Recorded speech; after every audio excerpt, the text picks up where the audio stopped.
ஓம்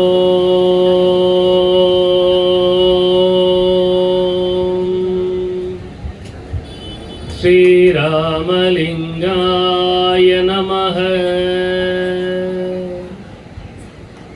அருட்பெருஞ்சோதி அருட்பெருஞ்சோதி தனி பெரும் கருணை அருட்பெருஞ்சோதி திரு அருட்பிரகாச வள்ளல் பெருமான் திவ்ய திருவடிகளே சரணம். வள்ளல் மலரடி வாழ்க வாழ்க, எல்லா உயிர்களும் இன்புற்று வாழ்க.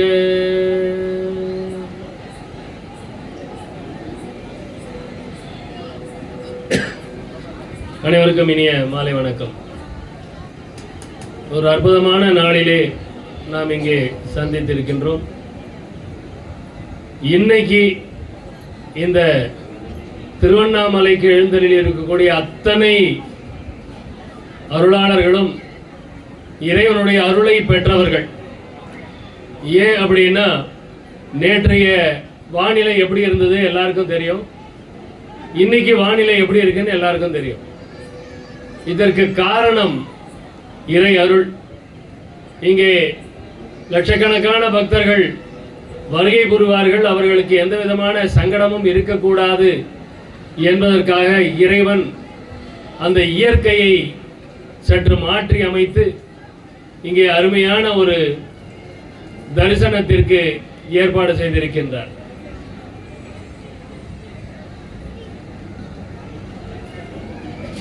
நாம் அனைவரும் எப்படி பிறந்து வளர்ந்தோம்?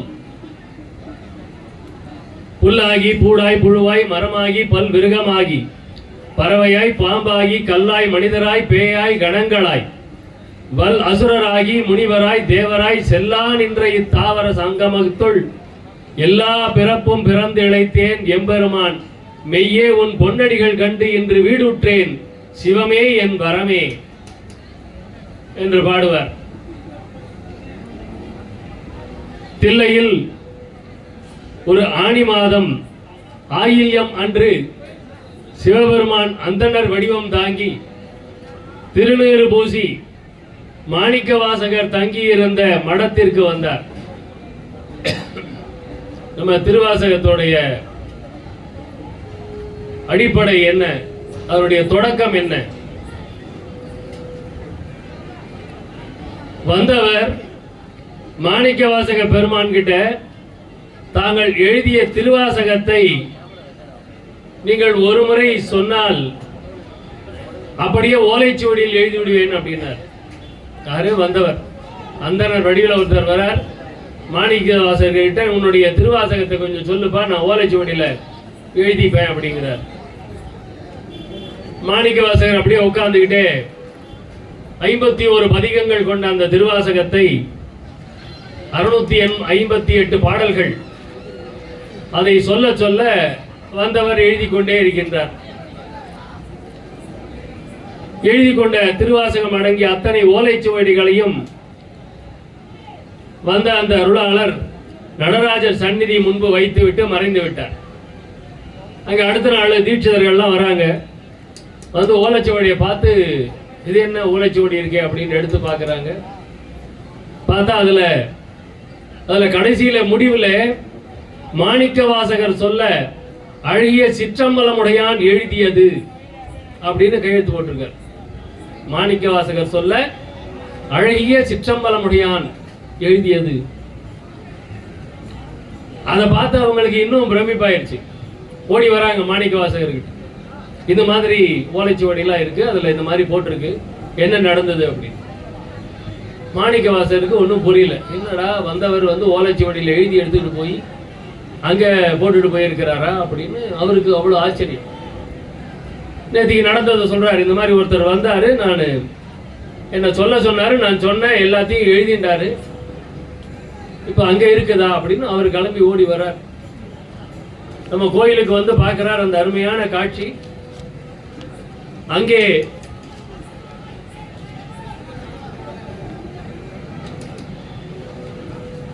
எல்லாரும் கேட்குறாங்க, இதுக்கு என்ன பொருள், அர்த்தம் சொல்லுங்க அப்படி. இவர் அந்த ஓலைச்சுவடியெல்லாம் எடுத்து பார்க்குறாரு. அந்த கீழ் அழகா அழகிய சிற்றம்பலமுடையான் அப்படின்னு கையெழுத்து போட்டிருக்கிறார். எல்லாரும் இதுக்கு என்ன அர்த்தம், என்ன பொருள் அப்படின்னு கேட்குறாங்க. மாணிக்க வாசகர் அப்படியே சிரிச்சுக்கிட்டே அந்த நடனம் ஆடிக்கொண்டிருக்கக்கூடிய அந்த சிவபெருமானின் உருவத்தை காட்டி திருவாசகத்தின் முழு பொருளும் இதுதான் அப்படிங்கிறார். திருவாசகத்தின் முழு பொருளும் இவன்தான் அப்படின்னு காமிக்கிறார். அவர் சொன்ன உடனே பக்கத்துல ஒரு ஒளி பிழம்பு ஏற்படுகிறது. அதை பார்த்துக்கிட்டே அப்படியே மாணிக்க வாசகர் அப்படியே போறாரு, அப்படியே மறைஞ்சிட்டார். அற்புதமான ஒரு தலம் இது. இங்கே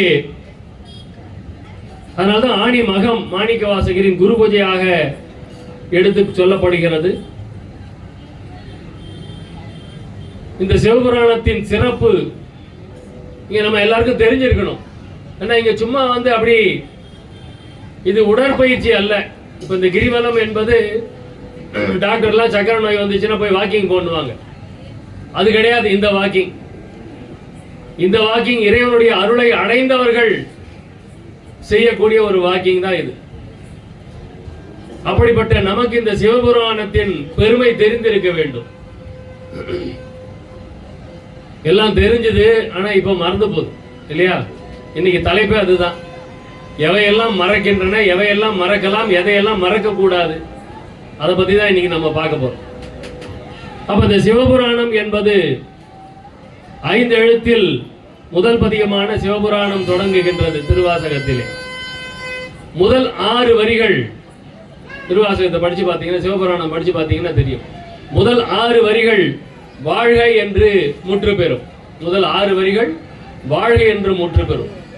அடுத்த 5 வரிகள் வெல்க என்று முற்று பெறும். அடுத்து 8 வரிகள் போற்றி என்று முற்று பெறும். 658 பாடல்களை கொண்ட இந்த திருவாசகத்திலே முதல் 6 வரிகள் வாழ்க என்றும், அடுத்தது 5 வரிகள் வெல்க என்றும், 8 வரிகள் போற்றி என்றும் முடிவு பெறும். 658 என்பதை இங்கே மிகவும் அழகாக அவர்கள் குறித்திருப்பார்கள். 32வது வரியிலே மெய்யே உன் பொன்னடிகள் கண்டு இன்று வீடுற்றேன் அப்படின்னு பாடியிருப்பார். மெய்யே உன் பொன்னடிகள் கண்டு இன்று வீடுற்றேன் 32வது வரி. அந்த 32வது வரி என்ன பொருள் என்றால், அவரின் 32வது வயதிலே அவர் இறைவனோடு ஐக்கியமாகின்றார். அதைத்தான் அந்த 32வது வரியிலே சொல்லப்பட்டிருக்கும்.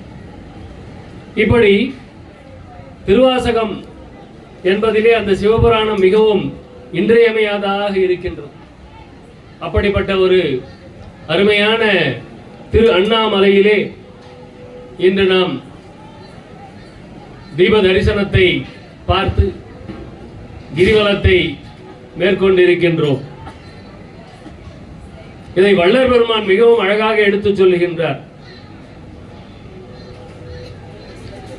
இந்த ஸ்தலத்தோட கதை எல்லாருக்கும் தெரிஞ்சிருக்கும், இருந்தாலும் ஒரு கோடிட்டு காமிக்கலான்னு பார்க்கிறேன்.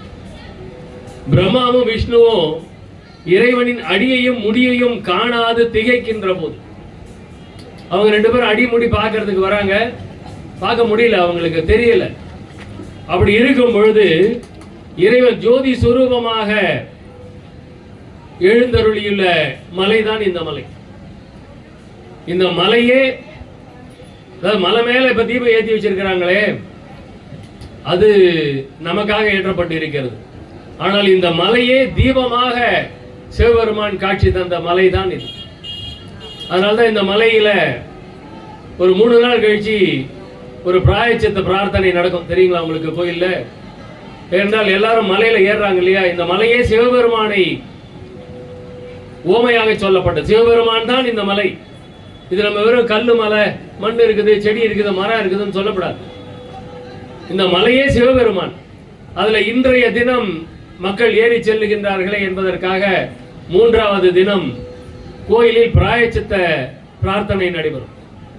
அப்படி இந்த மலையே சிவபெருமானாக நாம் பார்க்க வேண்டும். அப்படிப்பட்ட, அதனால இப்ப எல்லாம் மலையை சுத்துறோம் சொல்றீங்க, தவறு. எதை சுத்திட்டு வரோம்? சிவபெருமானை சுற்றி வருகின்றோம். இந்த கிரிவலம் என்பது சிவபெருமானை சுற்றி வரக்கூடியது, மலையை சுற்றி வர்றதில்லை. மலையை சுற்றி வரும்போதே இவ்வளவு மக்கள் வராங்கன்னா சிவபெருமானை சுற்றி வருகிறோம் என்ற எண்ணம் இருந்தால் உலகமே இந்த திருநாளில் இங்குதான் இருக்கும். அதை நம்ம புரிஞ்சுக்கணும், எல்லாருக்கும் எடுத்து சொல்லணும். இந்த மலை என்பதே சிவபெருமான் தான். இது ஒரு கல்லும் மண்ணும் இருக்கிற மலை அல்ல. சிவபெருமானே இங்கு ஜோதியா எழுந்தருளி இந்த மலையாக நமக்கு காட்சி தந்து கொண்டிருக்கின்றார். வள்ளல் பெருமான் பாடுறார், மாலையன் தேடியும் மால் அயன் தேடியும் காணா மலையை வந்தனை செய்பவர் கண்ட மருந்தை. இங்க இருக்கக்கூடிய மக்கள் இந்த கிரிவலம் போயிட்டு இருக்கிறோமே, இவர்களை பற்றி வள்ளல் பெருமான் சொல்லுகின்றார். மாலையன் தேடியும் காணா மலையை, இந்த பிரம்மா விஷ்ணு தேடினாங்க, அவங்களுக்கு கூட தெரியல.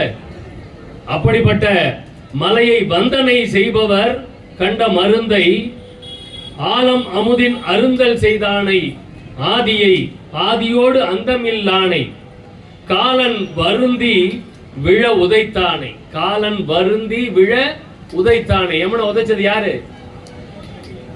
மார்க்கண்டேயரை யமன் வந்து பிடிக்க வரா. அப்ப யமனை யார் உதைச்சா? மார்க்கண்டேயனை உதைச்சா? இல்ல. யார் உதைச்சது? சிவபெருமான். அத வள்ளலார் எடுத்து காட்டுறார்.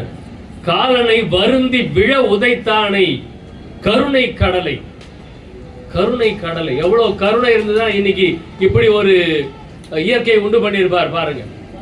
நேற்றுக்கெல்லாம் இந்த பக்கத்துல வந்த போது எப்படி நாளைக்கு மக்கள் இங்க நடமாடுவாங்க, எப்படி இங்க வருவாங்க, இந்த கடைக்கெல்லாம் எவ்வளவு காசு கொடுத்து கடையெல்லாம் எடுத்திருப்பாங்க குத்தகைக்கு, அவங்களோட நிலையில என்ன அப்படின்னு அவ்வளவு வருத்தப்பட்டேன் நான்.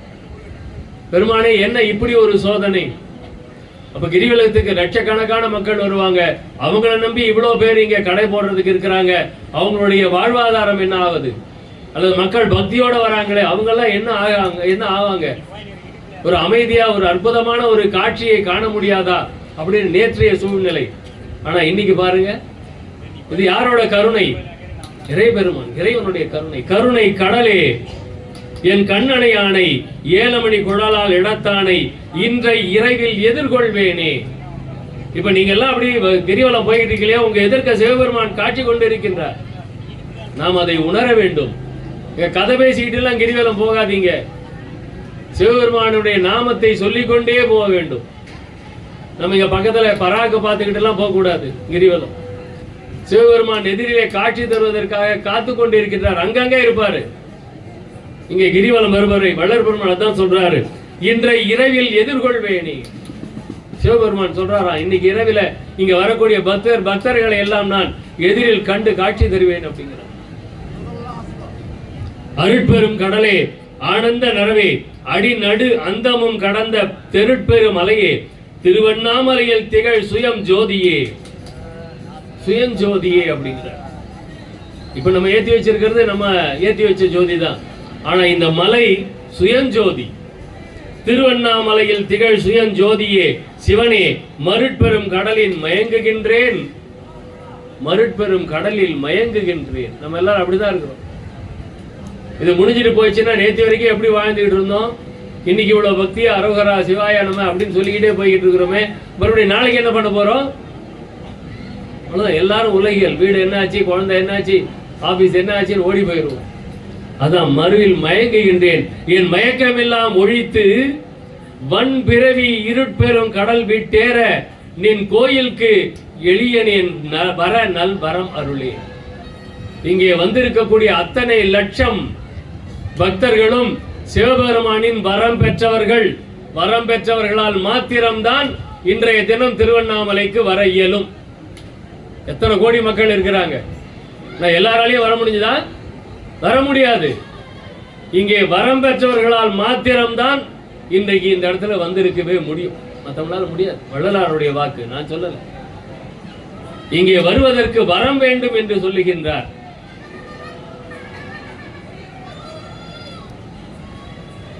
அப்படிப்பட்ட அந்த இறைவனை எப்பொழுது நாம் காண முடியும், எப்படி பார்க்க முடியும்? இப்ப இங்க ஜோதி தரிசனம் எல்லாரும் பார்த்துட்டோம். இன்னும் 10 நாளைக்கு 40 கிலோமீட்டர்ல பார்க்க போறாங்க. அவ்வளவு மக்களும் பார்த்துட்டு தான் இருக்க போறாங்க. அது எதற்காக ஏற்றப்பட்டது? அதை நாம் உண்மையிலேயே எங்கே காண வேண்டும்? எங்க பார்க்கணும்? எல்லாருக்கும் தெரியும், அகத்திலே பார்க்க வேண்டும். அதே ஜோதியை நாம் நமக்குள்ளே பார்க்க வேண்டும். அதற்காகத்தான் இங்கே மகர ஜோதி ஏற்றப்பட்டு இருக்கின்றது.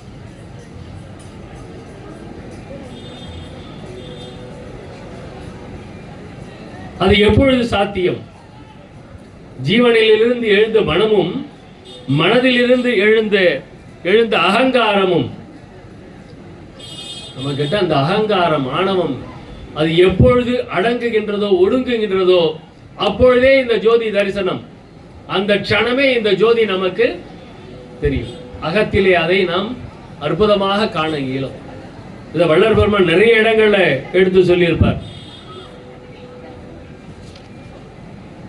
இது இந்த ஸ்தலத்தினுடைய ஒரு சிறிய வரலாறு, அவ்வளவுதான்.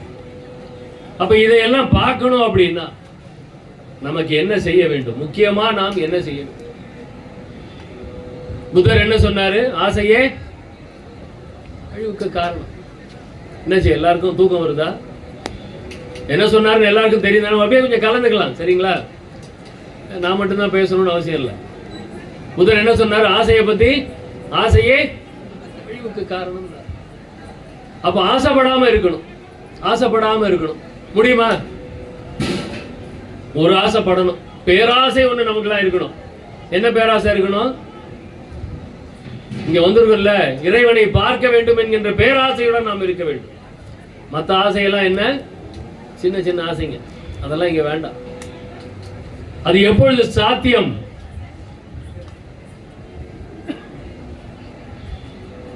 பற்றுதல் இல்லாமல் வாழ்க்கையை நடத்தணும்னு சொல்றாங்க பகவத்கீதையில. எல்லா ஞான நூல்கள்லயும் பற்ற இருக்கணும் சொல்லிட்டு இருப்பாங்க. ஆனா ஆசைப்படுறது மனசோட இயல்பு தானே. ஆசைப்படுறதுங்கிறது மனசோட இயல்பு. அப்ப அந்த மனசோட இயல்பு ஆசைப்படாதே அப்படின்னா நம்ம இயற்கைக்கு விரோதமா ஒண்ணு செய்யற மாதிரி தானே ஆகுது இல்லையா? ஆசைப்படுறது இயற்கை. எதை பார்த்தாலும் டக்குன்னு ஒரு ஆசை தோணும். அப்ப ஆசைப்படாதே அப்படின்னா இயற்கைக்கு விரோதமா போற மாதிரி ஆகுது. அது நல்லதா? நல்லதா? அது எப்படி நம்மளுக்கு சாத்தியமாகும்? அப்ப ஆசைப்படணும். ஆசைப்படாம இருக்க முடியாதுங்க ஐயா. யாராவது எனக்கு எந்த ஆசையும் இல்லைன்னு சொன்னா என்ன அர்த்தம்? பொய் சொல்றாங்கன்னு அர்த்தம். ரொம்ப அழகா சொன்னார் ஐயா. எனக்கு எந்த ஆசையும் இல்லைன்னு யாராவது சொன்னா பொய் சொல்றாங்கன்னு அர்த்தம். வள்ளல் பெருமான் கூட எந்த ஆசையும் இல்லைன்னு சொல்லல. பெரிய பேராசைப்பட்டவர் வள்ளல் பெருமான். இறைவனாக வேண்டும் என்கின்ற பேராசைப்பட்டவர் வள்ளல் பெருமான். அவர் மட்டும் இல்ல, எல்லாரும் இறைவனாகணும்னு ஆசைப்பட்டார். எப்படிப்பட்ட ஆசை பாருங்க. மனிதனாக பிறந்த அனைவருமே இறை நிலையை அடைய வேண்டும் ஆசைப்பட்டவர் வள்ளல் பெருமான். அப்ப நம்ம ஆசைப்படணும். எதுக்கு ஆசைப்படணும்? அதுதான் இங்க பிரச்சனை. நாமெல்லாம் எதுக்கு ஆசைப்படுறோம்? ஒரு கோயிலுக்கு இப்போ அப்படியே கிரிவலம் போயிட்டு அந்த கோயிலுக்குள்ளார போனோம்னு வச்சுக்கோங்களேன், பெருமானே அப்படின்னுவோம். அப்புறம் என்ன லிஸ்ட் வரும்? என்ன வரும் லிஸ்ட்? என் பிள்ளை படிக்கணும், என் பிள்ளைக்கு வேலை கிடைக்கணும், பொண்ணுக்கு நல்ல மாப்பிள்ளை கிடைக்கணும், வீடு கட்டணும், கார் வாங்கணும், பெருசா இருக்கும் லிஸ்ட். அந்த ஆசைப்படணுமா? இல்ல. ஆனா ஆசைப்படணும். ஆசைப்படாம இருக்க முடியாதுங்க ஐயா. அப்ப ஆசையை மாத்தணும், வேற ஒண்ணுமே இல்லை. இது மேல வைக்கிற ஆசையை கொஞ்சம் தூக்கி வேற இடத்துல வைக்கணும், அவ்வளவுதான். இடத்த மாத்தணும். ஆசைப்படுறதை மாத்த முடியாது, அது இயல்பு, மனித இயல்பு. ஆசைப்பட்டுதான் ஆகும். அப்ப என்ன பண்றது? கொஞ்சம் நம்மளை சுத்தி இருக்கிறவங்க மேல வைக்கிற ஆசைய அப்படி கொஞ்சம் எடுத்து இறைவன் மேல வைக்கணும், அவ்வளவுதான். ஆசைப்படாம வாழ முடியாதுங்க ஐயா. ஆசைப்படாம வாழ முடியாது. அதை இடத்த மாத்தணும், அவ்வளவுதான். அதுதான் ஐயா சொல்றாங்க. திருவள்ளுவர் கூட அதை தான் சொல்றாரு. பற்றுக பற்றற்றான் பற்றினை, அப்பற்றை பற்றுக பற்று விடற்கு. பற்றற்றான் யாரு? பற்றே இல்லாதவன் யாரு? இறைவனை தவிர வேற எல்லாருக்கும் எல்லா பற்றும் இருக்கு. எனக்கெல்லாம் இங்க வந்து உட்காந்துட்டேங்கிறதுக்காக பற்றற்றவன் நினைச்சுக்க வேண்டாம். எல்லா பற்றையும் வச்சுக்கிட்டு தான் உட்காந்துருக்கிறோம். அப்ப அந்த பற்று அறுக்க வேண்டும். எப்படி அறுக்கிறது? முடியாது. அப்போ வேற இடத்துல புடி. ரொம்ப அழகா வள்ளல் பெருமான் சொல்லுவாரு, பற்றுகள் அனைத்தையும் பற்றற விட்டு அருள் அம்பல பற்றே பற்றுவினோ என்றும் இரவீரேனார். சாகாம இருக்கணும் அப்படின்னா ரொம்ப அழகா இன்னொரு இடத்துல சொல்லுவார், மார்கண்டேயர் தான் மாண்பறிந்திலையோ. மார்கண்டேயர் என்ன பண்ணா? எல்லாருக்கும் தெரியும். மார்கண்டேயர் என்ன பண்ணா சொல்லுங்க? என்ன பண்ணா? சத்தமா சொல்லுங்க, பரவாயில்ல. சிவபெருமான கட்டி பிடிச்சுக்கிட்டான். சிவபெருமான கட்டி பிடிச்சிட்டாங்க. வேற ஒன்றும் பண்ணல, பாட்டு பாடல, ஒண்ணும் பண்ணல. கவிதை எல்லாம் எழுதினானா நான் இறைவன் மேல ஒண்ணுமே இல்லை. இறைவனை கட்டி பிடிச்சுக்கிட்டான், அவ்வளவுதான். பற்றுகள் அனைத்தையும் பற்றற விட்டு அருள் அம்பல பற்றை பற்றுமினோ என்றும் இரவீரே. யமன் வரான், மார்க்கண்டேயனை தூக்கணும், உயிரை எடுத்தே ஆகணும். வந்து நிக்கிறான், மார்க்கண்டேயன் பிடிச்சிக்கிட்டே இருக்கிறான். யமனால ஒன்றும் பண்ண முடியல. என்ன இறைவனை பிடிச்சிட்டு இருக்கும் போதே அந்த கையை நவுத்த முடியாது யமனால. சிவபெருமன் பார்க்கிறார், யாரடா யார் உயிரடா எடுக்க வர? எட்டி உதைக்கிறாராம். யார? யமனை எட்டி உதைக்கிறாரு. மார்க்கண்டேயன் போயிச்சாச்சு. மார்க்கண்டேயன் சாகவே இல்லை, இன்னும் 16 வயசுலயே இருக்கிறான் மார்க்கண்டேயன். இருக்கா? உண்மைதானே? அப்ப என்ன பண்ணணும்? நம்ம சாக கூடாதுன்னா நம்ம புருஷனை போய் கட்டி பிடிச்சிக்கிறதா, பொண்டாட்டியை கட்டி பிடிச்சிக்கிறதா, அப்பாவை கட்டி பிடிச்சிக்கிறதா, அம்மாவை கட்டி பிடிச்சிக்கிறதா? யாராலையாவது காப்பாற்ற முடியுமா நம்மள? யாரால நம்மளை காப்பாற்ற முடியும்? இறைவன் ஒருவனால் மாத்திரமே நம்மை யமனிடமிருந்து காப்பாற்ற முடியும். இதுதான் தெரிஞ்சுக்கணும். இன்னைக்கு வேற யாரும் நம்மளால் காப்பாற்றவே முடியாது. வள்ளற்பர் ரொம்ப அழகா சொல்லுவாரு, உகந்தரனும் உற்றவரும் பெற்றவரும் உடைமைகளும் உலகியலும் உற்ற துணை அன்றே. நீ என்ன சேர்த்து வச்சிருந்தாலும் உன் கூட பிறந்தவங்க, உன்னை பெத்தவங்க, இல்ல நீ கல்யாணம் பண்ணிக்கிடுவ, என்ன பண்ணாலும் யாராலையும் உன்னை காப்பாற்ற முடியாது. யாரால காப்பாற்ற முடியும்? இறைவன் ஒருவனால் மாத்திரமே உன்னை காப்பாற்ற முடியும். அப்படி அப்ப என்ன பண்ணணும்? பற்றுகள் அனைத்தையும் பற்றற விட்டு அருளம்பல பற்றே பற்றுமினோ என்றும் இரவீரே. அவ்வளவு எளிமையா சொல்லியிருக்காரு. அப்புறம் ஏன் எல்லாரும் செத்துக்கிட்டே இருக்கிறோம்?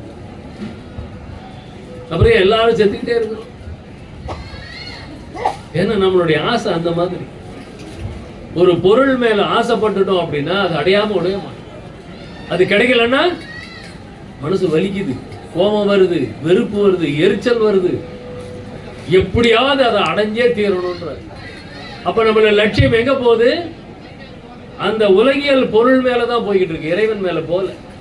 யாராவது வந்து சொன்னா கூட, நல்ல புத்தி சொன்னா கூட, அப்பா இன்னைக்கு கார்த்திகை தீபம்பா, கொஞ்சம் திருவண்ணாமலைக்கு போயிட்டு வரேன் அப்படின்னு. போயிட்டு வரலாம் வா அப்படின்னா, இல்ல இல்ல இன்னைக்கு வந்து இங்க நெல் அறுக்கிறதுக்கு வந்திருக்கிறாங்க, நான் நெல் எடுத்து போடணும், நெல் எடுத்து போடணும்.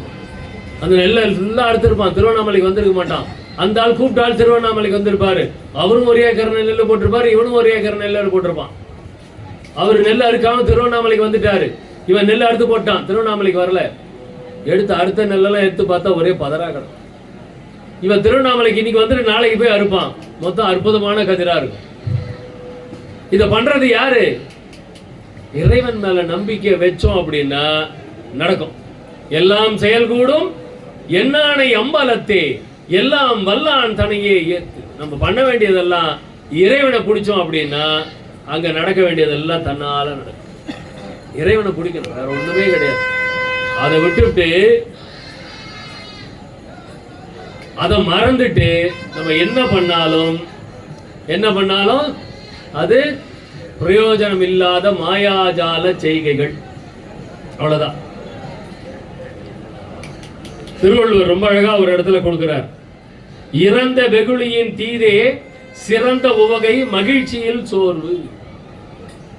ஒண்ணுமே இல்லை, அக மகிழ்ச்சியினால ஏற்படக்கூடிய மறதி. ரொம்ப சந்தோஷமா இருக்கும்போது எல்லாம் மறந்து போயிடும், முக்கியமான விஷயம் எல்லாம் மறந்துடும் இல்லையா? அந்த ரொம்ப முக்கியமான ரொம்ப அற்புதமான சந்தோஷத்துல இருக்கும்போது ஏற்படக்கூடிய மறதி எப்படிப்பட்டதுன்னா, கோபத்தினால வரக்கூடிய அந்த விளைவை காட்டிலும் மோசமானது. கல்யாணம் வச்சிருக்கிறோம், ரொம்ப அற்புதமான ஒரு பிள்ளைக்கு கல்யாணம் ஏற்பாடு பண்ணியாச்சு, ரொம்ப சந்தோஷம், நல்லா வரன், எல்லாம் நல்லா சிறப்பாக அமைஞ்சிச்சு. சந்தோஷத்தில் அப்படியே வீட்டிலேருந்து கிளம்பி மண்டபத்துக்கு போயாச்சு. மண்டபம் ஒரு 20 கிலோமீட்டர் தள்ளி. மண்டபத்துக்கு போன உடனே பார்க்குறான், அடுத்த நாள் காலையில் முகூர்த்தம், எல்லாம் ரெடி. முகூர்த்தத்தும் போது தாலி எடுத்துட்டு வாங்கன்றான். அண்ணன் தேடுறாரு, ஐயோ தாலியை கொண்டு வரலையே, எப்படி இருக்கும் அந்த இடத்துல? ஏன்னா முன்னாடி நாள் அவ்வளோ சந்தோஷம், எதையெல்லாம் எடுத்து வச்சுக்கணும் அப்படிங்கிறது மறந்து போச்சு. அந்த ரொம்ப அற்புதமான அதிமேதாவியான அந்த அகமகிழ்ச்சி ரொம்ப அதிகமாக இருக்கும் பொழுது வரக்கூடிய மறதி ரொம்ப மோசமான மறதின்னு திருவள்ளுவர் சொல்றார். இது உலகியல். இங்கே அருளியலுக்கு வரும்பொழுது சாமி கும்பிடுறதுக்கு மறந்து கிளம்பி வெளியில போனா என்ன ஆகும்? காரியம் நல்லபடியா நடக்குமா? நல்லபடியா நடக்காது. எல்லாரும் இப்போ ஒரு வீடு கட்டுறீங்க அப்படின்னா அந்த இடத்துல ஒரு மணபூஜை முதல்ல போடுறீங்களா இல்லையா? கிரகப்பிரவேசம் பண்ணும்போது என்ன பண்றோம்? ஒரு கணபதி யாகம் நடத்துறோமா இல்லையா? அப்ப அதெல்லாம் எதுக்கு? முதல்ல கடவுளை மறக்க கூடாது. கடவுளை மறக்காம கடவுளுக்கு முதல்ல எதையாவது பண்ணணும். அப்படி மறந்துட்டோம் அப்படின்னா அது ரொம்ப பெரிய விளைவுகளை நமக்கு எடுத்து கொடுக்கும். அச்சமுடையாருக்கு அறனில்லை ஆங்கில்லை பொச்சா புடையாருக்கு நன்கு. இன்னும் ரொம்ப புரியாத மாதிரி இருக்கும் அந்த பொருள். ஆனா ரொம்ப இல்லை, அது ரொம்ப எளிமையான பொருள். பயத்துல நடுங்கிக்கிட்டு இருக்கிறவனுக்கு சுத்தி எவ்வளவுதான் பாதுகாப்பு ஏற்பாடு பண்ணாலும் அது ஏதாவது பிரயோஜனப்படுமா? ஒரு ஊர்ல ஒருத்தனுக்கு தூக்கு தண்டனை கொடுத்துருக்கிறாங்க. அவனை தூக்கில் போட போறாங்க. அவங்க ஒரு டெஸ்ட் பண்ணணும்னு யோசனை பண்ணி அவனுக்கு தூக்கு மேடையில் நிற்க வச்சாச்சு. ஆனால் அப்போ அவனை தூக்கில் போட போறது இல்லை. அவன் ரொம்ப சந்தோஷப்பட்டான். பாம்பு கொத்த போது ஒன்று, பாம்பு வச்சு கொத்த வைக்க போறோம் அப்படின்னு சொல்லிட்டாங்க. சொல்லிவிட்டு அவன் கண்ணெல்லாம் கட்டியாச்சு. 2 சின்ன ஊசி எடுத்து அவனுடைய காலில் அப்படி குத்தினாங்க. அவ்வளோதான். ஊசி எடுத்து அவன் காலில் குத்தினாங்க. அவன் அரை மணி நேரத்தில் செத்து போயிட்டான். என்ன அப்படின்னா பாம்பு கடிச்சிருச்சுங்கிற பயத்தில் செத்து போயிட்டான். அவனை டெஸ்ட் பண்ணி பார்த்ததுல அவன் உடம்புல பாம்போட விஷம் ஏறி இருக்கு. இது ஆராய்ச்சி பண்ணி கொடுத்துருக்கிறான். பாம்போட விஷம் உடம்புல ஏறி இருக்கு. பாம்பே கடிக்கல, 2 குண்டூசி வச்சு குத்திருக்காங்க. அவ்வளவுதான். கண்ணை கட்டிட்டாங்க. அவனை பாம்பு கொத்த போது அப்படிதான் நீ சாக போறேன்னாங்க. ஆனா 2 குண்டூசி வச்சு குத்தினாங்க. அவன் உடம்புல பாம்போட விஷம் ஏறி இருக்கு. அப்ப அந்த மனதினுடைய நிலை, அவன் பயந்தது பாம்பு கடிச்சிருச்சுங்கிற அந்த பயத்துல அந்த பாம்புக்கு உண்டான விஷத்தை இந்த உடல் உருவாக்குகின்றது. அந்த விஷம் உருவாக்கி அந்த பயத்திலேயே அவன் இறந்து போயிடும். அப்போ அந்த பயம் அப்படிங்கிறது எவ்வளவுதான் பாதுகாப்பு சுத்தி ஏற்பாடு பண்ணி இருந்தாலும் அந்த பயம் அப்படிங்கிறதுல அந்த பாதுகாப்புனால அந்த பயத்தை விரட்டவே முடியாது. அந்த மாதிரி அந்த மறதி இருக்கிறவங்களுக்கு எவ்வளவு உயர்ந்த நிலையில் அவங்க இருந்தாலும் அந்த உயர்ந்த நிலை அவங்களுக்கு பிரயோஜனப்படாது. அந்த மறதி அவங்கள கொல்லும். திருவள்ளுவர் சொல்றார், நான் சொல்லல, திருவள்ளுவர் சொல்றார். அதே மாதிரி இழுக்காமை யார் மாட்டும் என்றும் வழுக்காமை வாயின் அது ஒப்பது இல். ஒண்ணும் இல்ல, ஒருவர்கிட்ட அந்த மறக்க கூடாதுங்கிற அந்த பண்பு அற்புதமா பொருந்தி இருக்கும்னா, அவங்கிட்ட மறவாமை அப்படிங்கிற அந்த பண்பு அவங்கிட்ட இருந்துச்சு அப்படின்னா அதை விட அவனுக்கு நன்மை தரக்கூடியது வேறொன்றும் இல்லைங்கிறார் திருவள்ளுவர். இந்த மறவாமைங்கிற பண்பு மட்டும் இருந்ததுன்னா அதை விட நன்மை தரக்கூடிய செயல் வேற ஒண்ணுமே கிடையாது. அப்ப நம்ம அந்த மறதி அப்படிங்கிறத கொஞ்சம் யோசனை பண்ணணும். எதுக்கெல்லாம் மறக்கிறோம், எப்பெல்லாம் மறக்கிறோம் அப்படிங்கிறத கொஞ்சம் சிந்திச்சு செயல்பட வேண்டும். அது முக்கியமா இறைவனை மறப்பது. சரி, இன்னைக்கு இவ்வளவு அற்புதமான ஒரு சூழ்நிலையை இறைவன் உருவாக்கி கொடுத்தாருல, நன்றி சொல்லியிருக்கோமா அவருக்கு? நேற்றைய சூழ்நிலை எப்படி இருந்தது, இன்னைக்கு ஒரு சூழ்நிலை இப்படி இருக்கே, இறைவா உனக்கு நன்றி அப்படின்னு ஒரே ஒரு வார்த்தை நன்றி சொல்லி இருக்கிறோமா? சொல்லல இல்லையா? சொல்லுங்க, அவருடைய நாமத்தை சொல்லுங்க. அதுதான் அவருக்கு நாம் சொல்லக்கூடிய நன்றி. ஒரு தடவை மட்டும் எல்லாரும் சொல்லுங்க. அவ்வளவுதான். ஓம் நமச்சிவாயா சத்தமா சொல்லுங்க. அதுதான் நாம் அவருக்கு செல்லக்கூடிய நன்றி இல்லையா? ஒரு சங்கடமும் இல்லாம இன்னைக்கு எவ்வளவு அற்புதமா நடக்குது. அப்ப அதுக்கு நன்றி சொல்லணும். அவ்வளவுதான். அப்ப நன்றி மறப்பது நன்றன்று, நன்று அல்லது நன்றே மறப்பது நன்று. அப்ப நம்ம நன்றி மறந்தவங்களா இருந்துகிட்டு இருக்கிறோம், வாழ்ந்துட்டு இருக்கிறோம். இறைவனுக்கு நன்றி சொல்வதில்லை. எப்படிப்பட்ட ஒரு மனித தேகம் நமக்கு கொடுத்திருக்கிறான் இறைவன். எப்படி அற்புதமான ஒரு தேகம் கொடுத்திருக்கான், நன்றி சொல்லி இருக்கிறோமா? அற்புதமான ஒரு சத்சங்கம் இங்கே நடக்கிறது, இறைவனுக்கு நன்றி சொல்லி இருக்கிறோமா? மலையாகவே சிவபெருமானே மலையாக இங்க எழுந்தருளி இருக்கிறாரே, நன்றி சொல்றோமா? எதுக்குமே நன்றி சொல்றதில்லை. நமக்கு சாப்பாடு கிடைக்குது, துணிமணி கிடைக்குது, தங்கறதுக்கு இடம் கிடைக்குது, எல்லாம் கிடைக்குது. அற்புதமான ஒரு வாழ்க்கை நமக்கு கிடைச்சிருக்கு. நன்றி சொல்றோமா? மறந்துடுறோம். நன்றி சொல்றதுக்கு மறக்கிறோம். அதுவும் இறைவனுக்கு நன்றி சொல்றதை நம்ம நினைச்சே பார்க்கறது இல்லை. இன்னைக்கு தலைப்பே அதுதான். நன்றி மறப்பது நன்று, நன்றல்லது அன்றே மறப்பது நன்று.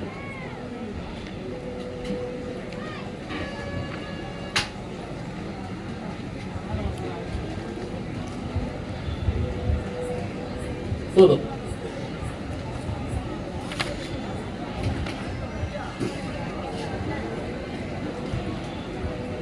எல்லாரும் இந்த வாழ்க வளமுடன் எல்லாருக்கும் தெரிஞ்சிருக்கும். மகரிஷி நிறைய பாட்டு பாடியிருக்காரு. அதுல ஒரே ஒரு பாடல், எல்லாம் வல்ல தெய்வம் அது எங்கும் உள்ளது, நீக்கமர சொல்லால் மட்டும் நம்பாதே, சுயமாய் சிந்தித்தே தெளிவாய், வல்லாய் உடலில் இயக்கம் அவன், வாழ்வில் உயிரில் அறிவும் அவன், கல்லார் கற்றால் செயல் விளைவாய், காணும் இன்ப துன்பம் அவன், அவனின் இயக்கம் அணுவாற்றல், அணுவின் கூட்டு பக்குவம் நீ, அவனில் தான் நீ உண்டில் அவன், அவன் யார் நீ யார் பிரிவேது. அடுத்த வரி தான் ரொம்ப முக்கியமான வரி. அவனை மறந்தால் நீ சிறியோன், அவனை மறந்தால் நீ சிறியோன், அவனை அறிந்தால் நீ பெரியோன். அவ்வளவுதான். அவனை மறந்தால் நம்ம எல்லாம் சின்னவன்ட்டார். அவனை அறிந்தால் நீ பெரியோன். சிறியவன் பெரியவன் அப்படிங்கிறதுக்கு ரொம்ப அற்புதமான விளக்கத்தை மகரிஷி கொடுத்திருக்கிறார். இறைவனை மறந்தால் நீ சிறியோன், அவனை அறிந்தால் நீ பெரியோன். நம்ம மறக்கிறோமா இல்லை அவனை நினைச்சுக்கிட்டே இருக்கிறோமா? இவங்க எல்லாருமே எதற்காக இப்படி எல்லாரும் நமக்கு கொடுக்கறாங்க அப்படின்னா, இறைவனை மறக்க கூடாது. இறைவனையே மறந்துட்டா அப்புறம் மற்றவங்களால நம்ம மறப்போமா மாட்டோமா? இறைவனையே மறப்பவர்கள் எதை மறக்க மாட்டாங்க? எல்லாத்தையும் மறந்துடும்.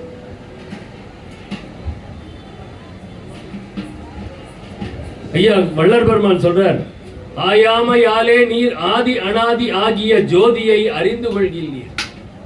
ஆயாமையாலே நீர் ஆதி அனாதி ஆகிய ஜோதியை அறிந்து கொள்கிறீர், மாயாமை பிறவாமை வழியொன்றும் உணரீர். இதெல்லாம் எதனால நடக்குது? மறவாமை நினையாமை வகை சிறிதறியீர். மறவாமை நினையாமை வகை சிறிதறியீர். அது தெரிஞ்சது அப்படின்னா, நினைப்பு மறைப்பு அது தெரிஞ்சது அப்படின்னா, நம்ம இந்த ஆதி அனாதி ஆகிய இந்த சுய ஜோதியை மறப்போமா? ஆயாமையாலே நீர் ஆதி அனாதி ஆகிய ஜோதியை அறிந்து கொள்வீர். மறந்து போய் இங்க இருந்து ஊருக்கு திரும்பி, திருவண்ணாமலையில இருந்து திரும்பி அவங்க ஊருக்கு போயிட்ட உடனே நம்ம பழப்ப பார்க்க ஓடிடும். மறுபடியும் அடுத்த வருஷம் கார்த்திகை மாசம் வந்ததுன்னா தான் கார்த்திகை மாசம் வந்துருச்சுங்கிற ஞாபகமே நமக்கு வரும் இல்லையா? அப்ப இறைவனை நாம் எப்படி நினைவு கூறுவது? அவனை மறக்காம எப்படி இருக்கிறது?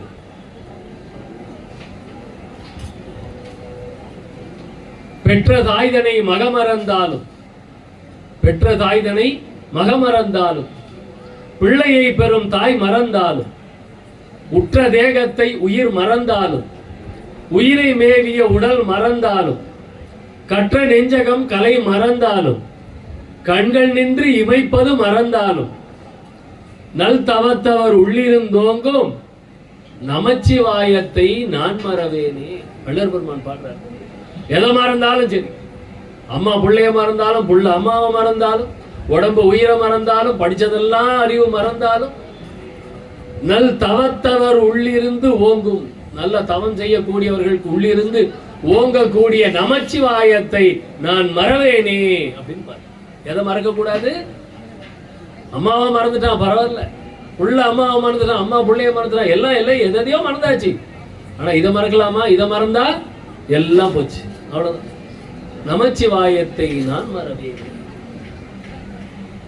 உடை உடுத்திட இடை மறந்தாலும், உடை உடுத்திட இடை மறந்தாலும், உலகுளோர் பசிக்கு உண மறந்தாலும், பசிக்கும் போது சாப்பிட்றதுக்கு மறந்தாலும், படையெடுத்தவர் படை மறந்தாலும், பறவை தான் அலைப்பது மறந்தாலும், புடை அடுத்தவர் தமை மறந்தாலும், பொன்னை வைத்த அப்புதை மறந்தாலும், புதைச்சி வச்ச புதையில மறந்தாலும் பரவாயில்ல, நடை அடுத்தவர் வழி மறந்தாலும், எப்படி வந்தோன்ற வழி மறந்தாலும், நமச்சிவாயத்தை நான் மறவேனே. வள்ளல் பெருமான் ஏன் அந்த நிலை அடைஞ்சாருன்னு புரியுதுங்களா? வள்ளல் பெருமான் ஏன் அந்த நிலை அடைஞ்சார்? எப்படி அடைஞ்சார்? நமச்சிவாயத்தை நான் மறவேனே. அந்த மந்திரம் மகா மந்திரம் இது. நாம அதெல்லாம் சொல்றது கூட வெக்கப்பட்டுக்கிட்டு அப்படியே நடந்துட்டு போயிட்டோம். சொல்லுங்கன்னா கடகடன் யாராவது சத்தமா சொன்னீங்களா? ஒரு வெக்கம், ஒரு தயக்கம் நமக்கு இருக்கு. இறைவனுடைய திருநாமத்தை சத்தமா உறக்க சொல்றது கூட நமக்கு தயக்கம் இருக்கு. பக்கத்துல என்ன நினைப்பாங்களோ அவங்கள பாக்குறது, இவங்கள பாக்குறது. வெக்கப்படவே கூடாது. இறைவனுடைய நாமத்தை சொல்றதுக்கு வெக்கப்பட்டோம்னா அப்புறம் வேற என்னத்தை சொல்றது நம்ம, இல்லையா? அதனால எப்போ சொல்லணும்னாலும் நல்ல உறக்க சத்தமா எதை பத்தி கவலைப்படாம சொல்லுங்க, சரிங்களா? அது சொல்றார் வள்ளல் பெருமான். அன்றினேர் கிளை நம்முடைய பெருமான், அஞ்சினேர் கிளை நம்முடைய பெருமான், அஞ்செழுத்தையும் அடிக்கடி மறந்தாய். நம்மள சொல்றார், அஞ்செழுத்தையும் அடிக்கடி மறந்தாய். ஒன்றி மேற்கதி உறவகை அந்தோ உணர்கிலாய், வயிற்று ஊன் பொருட்டு அயலோர் முன்றில் காத்தனை, அவ்வளவேனும் முயன்று காத்தலை. முன்னவன் கோயில் துன்றி நன்ற நல் தொண்டர்தம் தொழும்பு தொடங்கு வானவர் தூய முன்றிலையே. அவனை மறந்துட்டோம் அப்படின்னா, 5 எழுத்த மறந்துச்சேன்னா அவ்வளவுதான், எதுவும் கிடைக்காதுன்ற.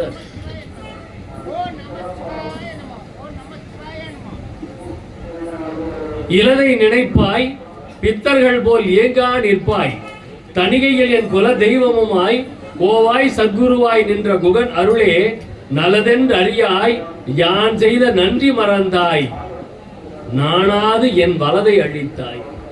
நம்ம இறைவனோட நன்றி மறந்துட்டோம் அப்படின்னா முடிஞ்சிச்சு. நம்மளுடைய எல்லாவற்றும் அழிந்து போகும். நம்ம கிட்ட இருக்கிறது எல்லாத்தையும் அழிந்து போகும். மின்னேர் உலக நடை அதனால் நம்ம ஏன் இறைவனை மறக்கிறோம்னு வள்ளலார் சொல்றார் பாருங்க. மின்னேர் உலக நடை அதனால் மேவும் துயருக்கு ஆளாகி. இந்த உலக விஷயங்கள் தானே நமக்கு எல்லா கஷ்டத்தையும் கொடுக்குது. சந்தோஷமா பிள்ளைக்கு பொண்ணுக்கு கல்யாணம் பண்ணி வைக்கிறோம். அந்த சந்தோஷம் அப்படியே தொடர்ந்து இருக்குதா? இருக்கா சொல்லுங்க. எப்போவாவது யாருக்காவது இருக்கும். நார்மலா ஏதாவது ஒரு கஷ்டம், பொண்ணு ஃபோன் பண்ணோம், அப்பா அம்மா அப்படின்னு ஃபோன் பண்ணிட்டு பேசவே முடியாது, அழுக சத்தம், அழுகதான் கேட்கணும். அப்போ எது உண்மையான சந்தோஷம் நமக்கு தெரியறதே கிடையாது. அப்ப ஏன் நம்ம இறைவனை மறக்கிறோம்? மின்னேர் உலக நடை அதனால் மேவும் துயருக்கு ஆளாகி, கல் நேர் மனத்தேன் நினை மறந்தேன் கண்டாய். உலக நடையில அப்படியே உள்ள போயிட்டு இறைவனை மறந்து போயிட்டோம். கல் நேர் மனத்தேன் நினை மறந்தேன் கண்டேன் கண்டாய், கற்பகமே பொன்னே கடவுள் மாமணியே போத பொருளே பூரணமே தென்னே தணிகை மலை அரசே தேவ ஞான செழுஞ்சுடரே அப்படின்னு இறைவனை புகழ்ந்துகிட்டே இருக்கணும், மறக்கவே கூடாதுங்க. இந்த உலக விஷயங்கள்ல போய் அழுத்திட்டா இறைவனையும் மறந்துடுவோம். அவனை மறந்துட்டா அப்புறமா என்னதையா உலகம்? அவனாலதானே எல்லாமே நடக்குது. அணுகலாது அருளலாது அணுவும் அசைந்திடாது. அவனுடைய அருள் இல்லைன்னா இங்க எல்லாரும் உட்கார்ந்து இருக்க முடியுமா? நான் பேச முடியுமா? நீங்க கேட்க முடியுமா? அப்ப எல்லாமே அவனாலே, அவன் தாழ் வணங்கி, இல்லையா? அப்ப எல்லாம் அவன் செயல் அப்படின்னு இருக்கும் பொழுது அவனை மறக்கலாமா? மறக்க கூடாதுங்கிறது தான் இன்றைய தலைப்பு. ஓயாது வருமிடியான் பஞ்சர்பால் சென்று உளம் கலங்கி, ஓயாது வரும் இடியான் பஞ்சர்பால் சென்று உளம் கலங்கி, நாணி இறந்துழன்று எந்நாளும் மாயாத துயரடைந்து வருந்தி தெய்வ மருந்தாய நின்னடியை மறந்திட்டேனே, நின்னடியை மறந்திட்டேனே. அவன் எப்படிப்பட்டவன்? தாயாகி தந்தையாய் தமராய் ஞான சர்க்குருவாய் தேவாகி தழைத்த ஒன்றே அப்படிங்கிறார். தாயாகி தந்தையுமாய் தாங்குகின்ற தெய்வம், தன்னை நிகர் இல்லாத தனித்தலைமை தெய்வம். அப்படிப்பட்டவர் என்ன பண்றோமா? நின் அடியை மறந்திட்டேனே. அவரை மறக்கலாமா? மாலின் வாழ்க்கையின் மயங்கி, எல்லாமே இந்த உலக வாழ்க்கையில மயங்கி தான் எல்லாத்தையும் மறக்கிறோன்றாரு. மாலின் வாழ்க்கையின் மயங்கி நின் பதம் மறந்துழன்றிடம் மஞ்ச நெஞ்சினேன். இறைவனுடைய பாதத்தை மறந்துட்டோம் அப்படின்னா நமக்கு எல்லா தவறான சிந்தனைகளும் வந்துடும். இறைவனுடைய பாதத்தை மறந்துட்டா எல்லா தவறான சிந்தைகளுக்கும் அதுதான் ஆரம்பமே. பிள்ளையார் சொல்லி அங்கதான் நடக்குது. வாழ்விலாம் சிறு கழிப்பினால் உந்தனை மறந்து இருமாந்திருந்தேன். சின்ன சந்தோஷம். வாழ்விலாம் சிறு கழிப்பினால் உந்தனை மறந்து இருமாந்திருந்தேன். ஐயா பாரு, நம்மளுடைய நிலையை எடுத்து சொல்றார் வள்ளலார் பெருமான். ஆனா எதை மறக்கணும் எதை மறக்க கூடாதுன்னு நம்மளுக்கு எடுத்து கொடுக்கிறார். ஒருமையுடன் எனது திருமலரடி நினைக்கின்ற உத்தமர்தம் உறவு வேண்டும்.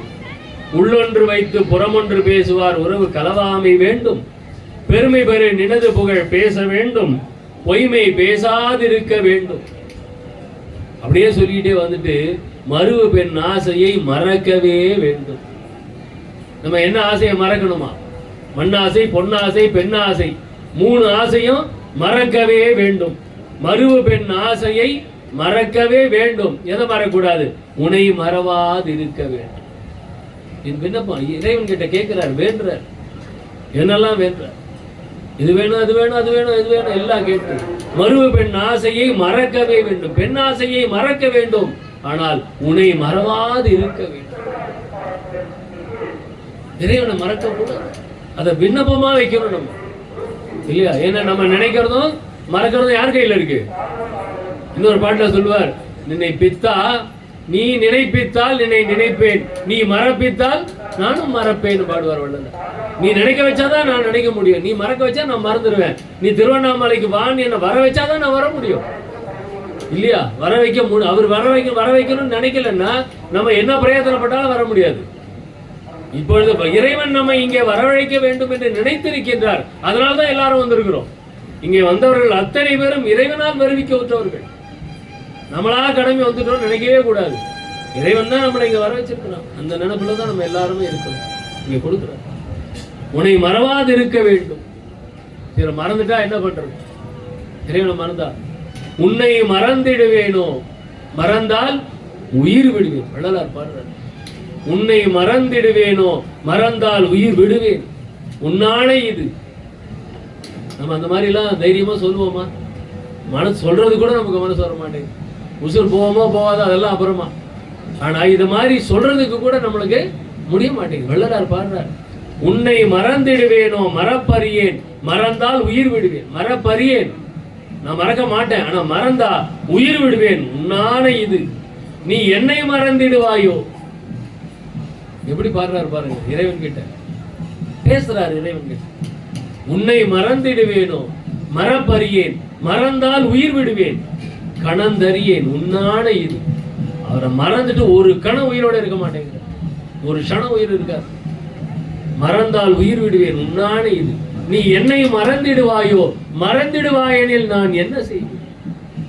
இறைவன் நம்மளை மறந்தா என்னையா பண்ண முடியும்? நம்மளால ஏதாவது பண்ண முடியும்? ரொம்ப அழகா வள்ளலார் கொடுக்கிறார். நீ மறந்தாயெனில் நான் என்ன செய்வேன்? எங்குருவேன்? யார் குறைப்பேன்? எந்தாய் அன்னையினும் தயவுடையாய். ஏன்னா இறைவன் யார மாதிரி எவ்வளோ தாயார்கள் 1000 பேர் ஆனாலும் நின்னை போல் ஆவாரோன்னு பாடுவார். தந்தையர் 1000 பேர் ஆனாலும் நின்னை போல் ஆவாரோ. வள்ளலார் பாடுவார். வள்ளலார் அப்படி சிவபெருமானை ஏத்தி பாடினவருங்க ஐயா. அவர் அந்த இரவாத நிலை அடைஞ்சதுக்கு அந்த பக்தி தான் காரணம். அன்னையினும் தயவுடையாய் நீ மறந்தாய் எனினும், நீ மறந்தாய், ஆண்டவனே மறந்துட்டா கூட நீ மறந்தாய் எனினும் அகிலமெல்லாம் அழைத்திடும் நின் அருள் மறவாதென்றே இன்னும் மிக கழித்திங்கே இருக்கின்றேன். நீ மறந்தா கூட உன்னுடைய அருள் என்ன மறக்காது, என்ன காப்பாத்தும் அப்படிங்கிற இறைவன் கிட்ட. நீ மறந்தா உன்னை மறந்திடுவேனோ மறப்பறியேன், மறந்தால் உயிர் விடுவேன், கணந்தறியேன், உன்னான இது. நீ என்னை மறந்திடுவாயோ, மறந்திடுவாய் எனில் நான் என்ன செய்வேன்? எங்குருவேன்? யார் குறைப்பேன்? ஆனா கூட அன்னையினும் தயவுடையாய் நீ மறந்தாய் எனினும் அகிலமெல்லாம் அழித்திடும் என் அருள் மறவாதென்றே. உன்னுடைய அருள் மறவாது, உன்னோட அருள் என்ன மறக்காதுன்னு நான் சந்தோஷமா இருக்கிறேன் பாரு.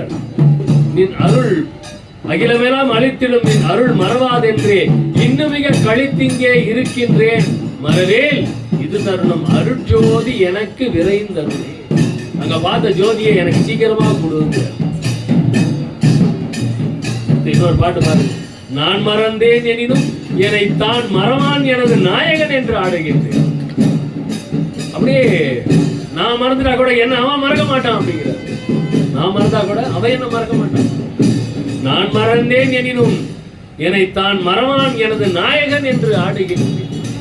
எனினும் இதுவரையும் வான் மறந்தேன், வானவரை மறந்தேன், மால் அயனை மறந்தேன், உருத்திரரை மறந்தேன், என்னுடைய ஊன் மறந்தேன், உயிர் மறந்தேன், உணர்ச்சி எல்லாம் மறந்தேன், இங்கு உன்னை மறந்தறியே. நான் மறந்தா கூட அவன் மறக்க மாட்டான் சந்தோஷத்துல இருக்கிறேன். ஆனா கூட எல்லாரையும் நான் மறந்து போயிட்டேன். பிரம்மா, விஷ்ணு, ருத்ரன் எல்லாரையும் நான் மறந்துட்டேன். ஒத்தொத்தரையா மறந்துட்டேன். என்னுடைய சாப்பாடை மறந்தேன், என்னுடைய துணிமணி மறந்தேன், என்னுடைய உயிரை மறந்தேன். ஆனா உன்னை மறந்து அறியேன். பான் மறந்த குழவியை போல் பாரேல் இங்க அணையே. என்ன நீ எப்படி பார்க்கணும்? இறைவன் நம்மளால எப்படி பார்க்கணுமா? பால் குடிக்கிற குழந்தையாட்டும் பார்க்கணும். அந்த பால் குடிக்கிற குழந்தைக்கு என்னங்க தெரியும்? அது பசிச்சதுன்னா அழுவும். அழுவுறத பார்த்த உடனே அம்மா என்ன பண்ணுவா? உடனே அதுக்கு பால் எடுத்து விட்டு. அது இன்னொரு தடவை அழுவும். திருப்பி பாப்பா அது அங்க ஏதாவது மோஷன் போயிருக்கோம் இல்ல யூரின் போயிருக்கோம், உடனே போய் தொடச்சிடலாம். அப்போ அந்த குழந்தை ஏதாவது பண்ணிக்குதா? இல்ல. அது என்ன பண்ணுது? குரல் கொடுக்குது, அவ்வளவுதான். அப்ப நாம குரல் கொடுக்கணும். இறைவன் நம்மளை அந்த மாதிரி பார்த்துக்கணும். பால் மறந்த குழவியை போல் பாரே லிங்கனையே பரிந்து நினது அருட்ஜோதி புரிந்து மகிழ்ந்தருளே. உன்னுடைய அருளாகி அந்த ஜோதியை எனக்கு கொடு. நான் மறந்தா கூட என்ன நீ மறக்க மாட்டேன்னு சந்தோஷத்தை தான் வாழ்ந்துட்டு இருக்கிறேன் அப்படிங்கிற இல்லையா? அந்த மாதிரி நம்ம எவ்வளவுதான் நினைச்சிட்டு இருக்கிறோம்னு தெரியல.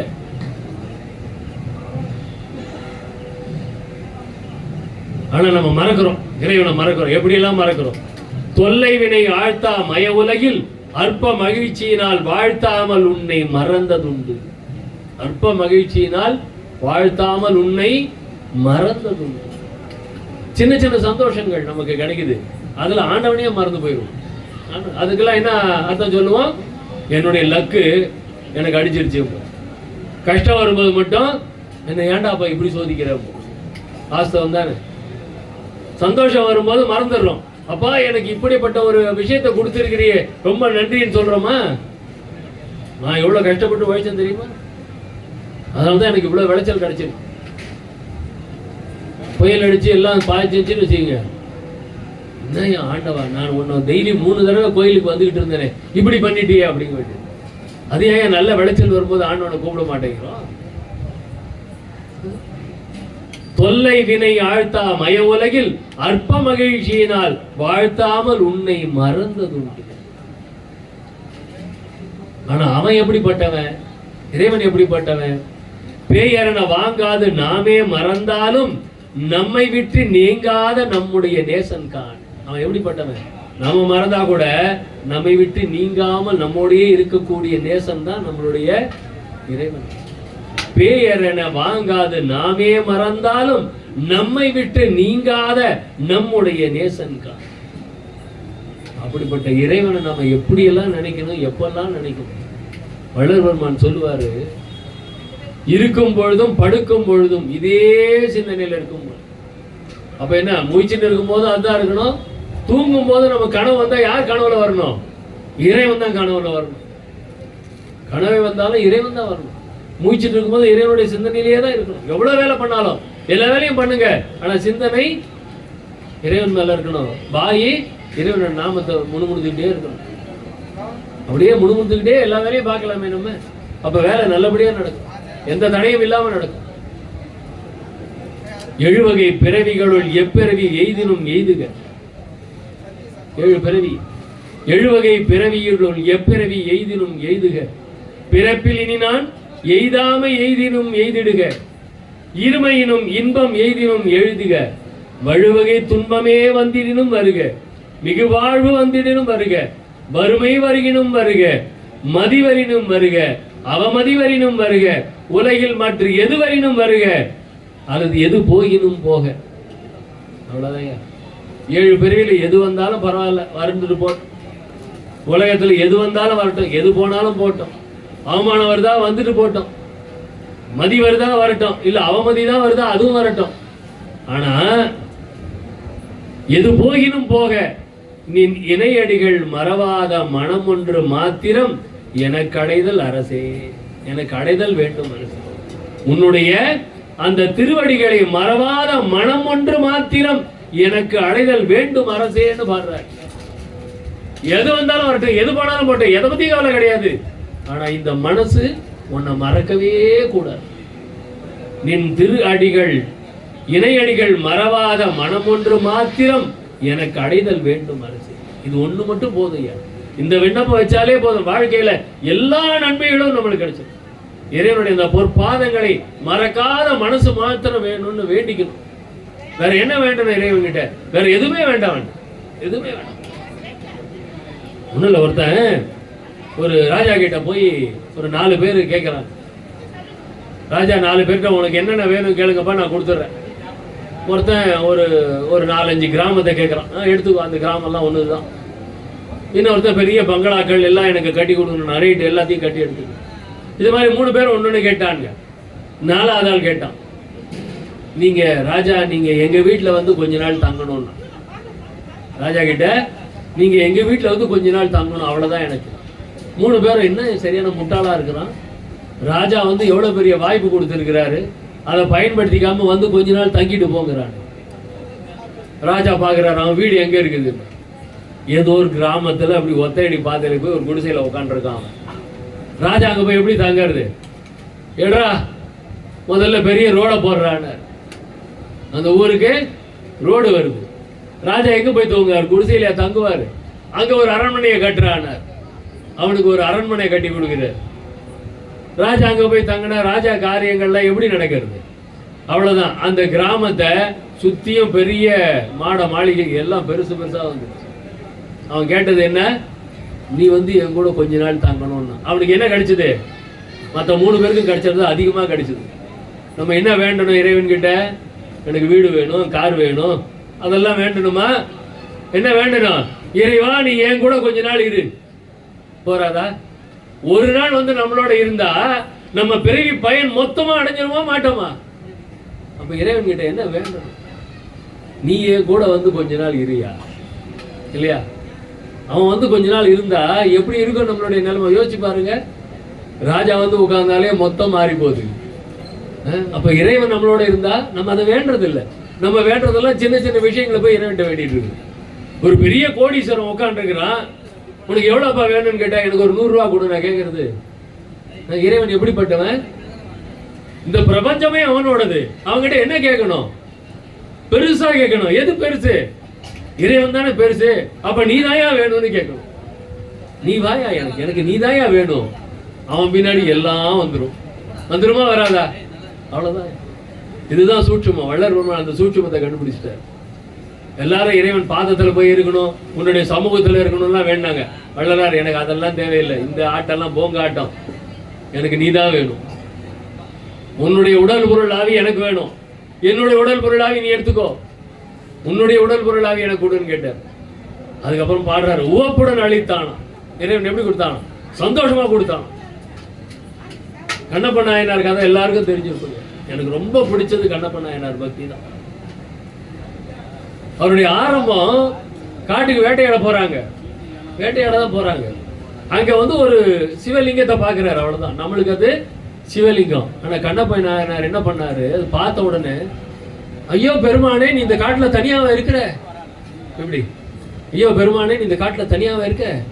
சுத்தி வந்தவங்க எல்லாம், நீ எப்பா எல்லாரும் வீட்டுக்கு போங்கப்பா, நான் வரல, நான் பெருமானோட நான் இருக்கிறேன், நான் துணைக்கு நான் இருக்க போறேன்னு. எப்படிப்பட்ட மனசு பாத்தீங்களா? அதை கல்லா பார்க்கல, எப்படி பார்த்தாரு? இறைவனே, ஐயோ நீ காட்டுல தனியா இருக்கியா? இறைவனுடைய அருமை பெருமை எல்லாம் அதெல்லாம் கவலை கிடையாது. இந்த காட்டுல நீ தனியா இருக்கியா? ஐயோ நான் இருக்கேன் உன் கூட. அப்படியே உட்காந்துட்டாரு. ஏன் அவர் வீட்டுக்கு போல, நான் இருக்கேன் உன் கூட உட்கார்ந்தாரு. அதுதான் கண்ணப்ப தான் என்னோட பக்தி. கண்ணுல இருந்து ரத்தம் வருது, கண்ணை நோண்டி வைக்கிறார். நம்ம வைப்போமா? கண்ணுல இருந்து ரத்தம் வருதுன்னா முதல்ல நம்பவே மாட்டோம், இல்லையா? இறைவனுடைய கண்ணுல இருந்து ரத்தம், என்னடா கதை விட்டுட்டு இருக்கிறோம்? கண்ணுல இருந்து ரத்தம் வருது, ஒரு கண்ணை நோண்டி வைக்கிறான். கண்ணை நோண்டுறதுக்கு நமக்கு மனசு வருமா? செத்ததுக்கு அப்புறம் கூட கண்ணை யாருக்கும் தானம் பண்ண மாட்டேங்கிறயா, இல்லையா? செத்ததுக்கு அப்புறம் கூட என் கண்ணை நோண்டி எடுத்துக்கோப்பா. ஏன்னா அது கண்ணு மட்டும்தான் இன்னொரு உடம்புல வச்சா செயல்படும், மற்ற எந்த உறுப்பும் செயல்படாது. செயல்படுது நிறைய கதை விடுறாங்க, ஒரு 3 மாசம் 6 மாசத்துல இறந்து போயிடுவாங்க. ஆனா இந்த கண்ணு வச்சாங்கன்னா கண்ணு கடைசி வரைக்கும் அவங்களுக்கு செயல்படும். ஆனா அவன் கண்ணப்ப நாயனார் என்ன பண்ணாரு? இறைவன் கண்ணுல இருந்து ரத்தம் வருதான், உடனே இந்த கண்ணை நோண்டி வச்சுட்டார். இறைவனுடைய திருவிளையாளர் பாருங்க, இன்னொரு கண்ணுல இருந்து ரத்தம் வருது.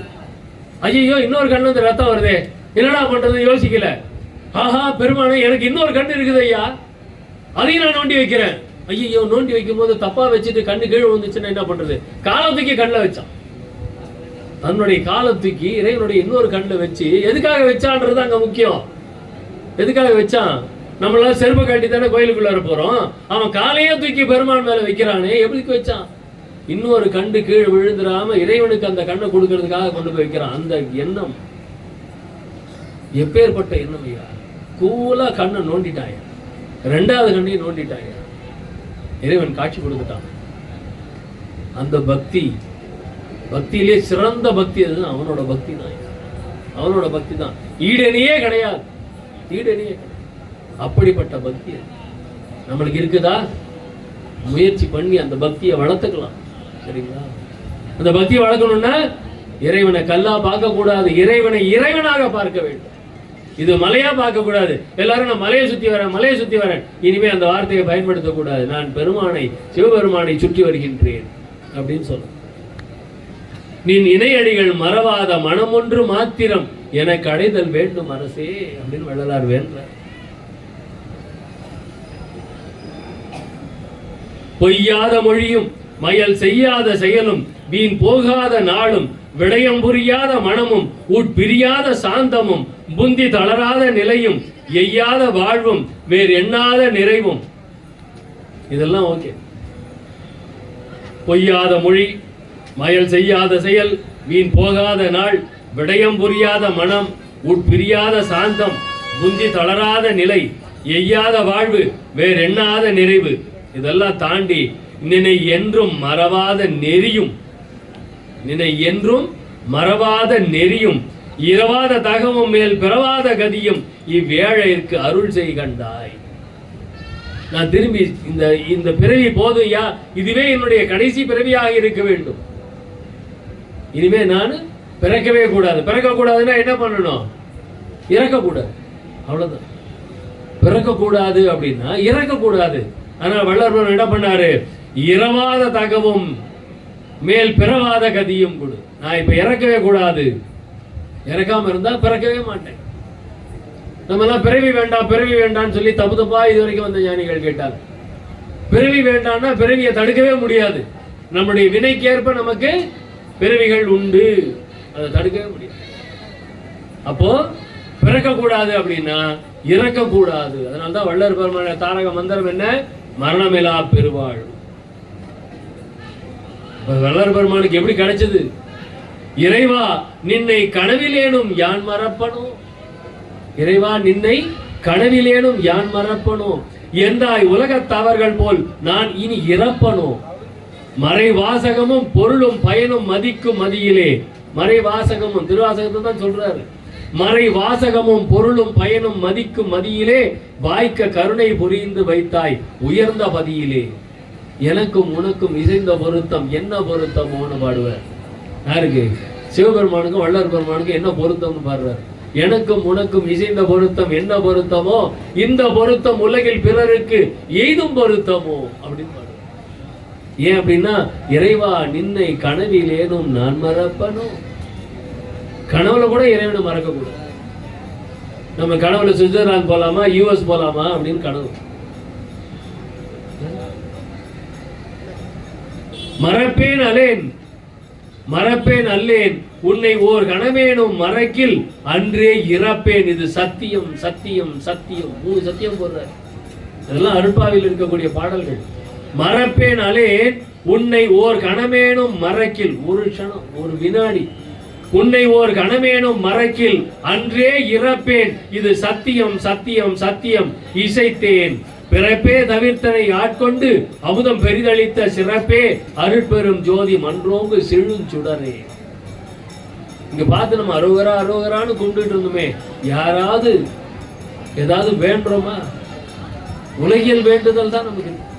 இங்க பாருங்க, மறப்பேன் அலை உன்னை ஓர் கணமேனும் மறக்கில் அன்றே இறப்பேன். இது சத்தியம் சத்தியம் சத்தியம்னு 3 தடவை சத்தியம் போடுறாரு.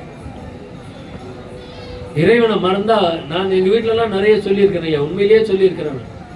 எனக்கு உடம்புக்கு ஏதாவது வந்து நான் வள்ளல் பெருமானை மறந்துட்டேன்னா என்னை கொன்னுடுங்கன்னே சொல்லியிருக்கேன். நான் வள்ளல் பெருமானை மறந்துட்டேன், அவருடைய பேர் எனக்கு ஞாபகத்துக்கு வரல, அவர் எனக்கு ஞாபகத்துக்கு வரலன்னா இந்த உயிர் இருக்கக்கூடாது, என்னை கொன்னுடுங்க நான் சொல்லியிருக்கேன். சத்தியமா சொல்லியிருக்கேன். ஏன்னா அவரை மறந்துட்டு வாழக்கூடிய வாழ்க்கை எனக்கு வேண்டாம், எனக்கு வேண்டாம். உன்னை மறப்பேன் அலேன் உன்னை ஓர் கணமேனும் மறந்தில் மறக்கில் அன்றே இறப்பேன், இது சத்தியம் சத்தியம் சத்தியம். அப்படி இருக்கணும் நம்ம ஒரு வைராக்கியம். இறைவன் அப்படின்னா சும்மா கிடையாதுங்க ஐயா. பக்கத்து வீட்டுக்காரன், எதிர் வீட்டுக்காரன், இல்ல மாமா மச்சான், இவங்க எல்லாம் எவ்வளவு தூரத்துக்கு நம்மளுக்கு துணையா இருப்பாங்க. ஆனா இறைவன் எப்படி துணையா இருப்பான்? தீரா குறைக்கு தெய்வமே முடிவு. தீரா குறைக்கு டாக்டர் என்ன சொல்லுவாங்க? எல்லாம் எங்களால எல்லாம் எவ்வளவு ட்ரை பண்ணி பார்த்துட்டோம், இனிமே நீங்க பிரார்த்தனை பண்ணிக்கோங்க. அப்ப எங்க என்ன, யார் அங்க முடிவு எடுக்கிறது? தீரா குறைக்கு தெய்வமே துணை, தெய்வம் தான். மற்றது எல்லாத்துக்கும் சின்ன சின்ன விஷயங்களுக்கு எல்லாம் எங்கெல்லாம் போயிட்டே எல்லாம் இருக்கலாம். ஆனா தீரா குறைக்கு தெய்வமே முடிவு. புண்ணிய பதியை புணர்ந்தனன் நான் செய் புண்ணியம் புகழ் அரிதென்றாள், தண்ணிய மதியின் அமுதன கழித்த தயவை நான் மறப்பேனோ. வள்ளல் பெருமான் தென்னையில படுத்து தூங்கிட்டு இருக்கிறாருங்க ஐயா, திருவொற்றியூர்ல தென்னையில படுத்து தூங்கிட்டு இருக்கிறாரு. அப்படியே தூக்கம், சின்ன புள்ள தூக்கத்துல அப்படியே பரண்டு விழ போறாரு. இறைவன் அப்படி வந்து பிடிக்கிறாராம், பிடிச்சு மறுபடியும் தென்னையில விடுறாரு. இன்னொரு தடவை திருவொற்றியூர் போயிட்டு வீட்டுக்கு வந்து தூங்குறாரு ஐயா. நல்ல பசி, அவங்க அண்ணி எல்லாம் வீட்டுல கதை தாப்பாடு போட்டு படுத்துட்டாங்க. இவர் கதை தட்டுறதுக்கு தயக்கம், ஐயோ அண்ணி தூங்கிட்டு இருப்பாங்களே, எழுப்பக்கூடாது, சரி நம்ம படுத்துக்கலாம் அப்படின்னு பசியோட படுத்துட்டாரு ஐயா. வடிவுடையம்மன் வராங்க, அண்ணி மாதிரி அண்ணி உருவத்துல வடிவுடையம்மன் வந்து அவர் எழுப்பி என்னப்பா சாப்பிடாம படுத்துட்டே, சாப்பிடுப்பான்னு சாப்பாடு கொடுக்குறாங்க. இவர் சாப்பிட்டு மறுபடியும் தென்னையில படுத்துட்டாரு. கொஞ்ச நேரம் கழிச்சு மறுபடியும் எழுப்புறாங்க. திரும்பி பார்த்தா அண்ணி வந்து எழுப்புறாங்க, என்னப்பா சாப்பிடாம படுத்துட்ட, நானும் உள்ள கொஞ்சம் கண்ணா சந்துட்டேன், சாப்பிடுப்பாங்கிறாங்க. இவருக்கு ஒன்றும் புரியல.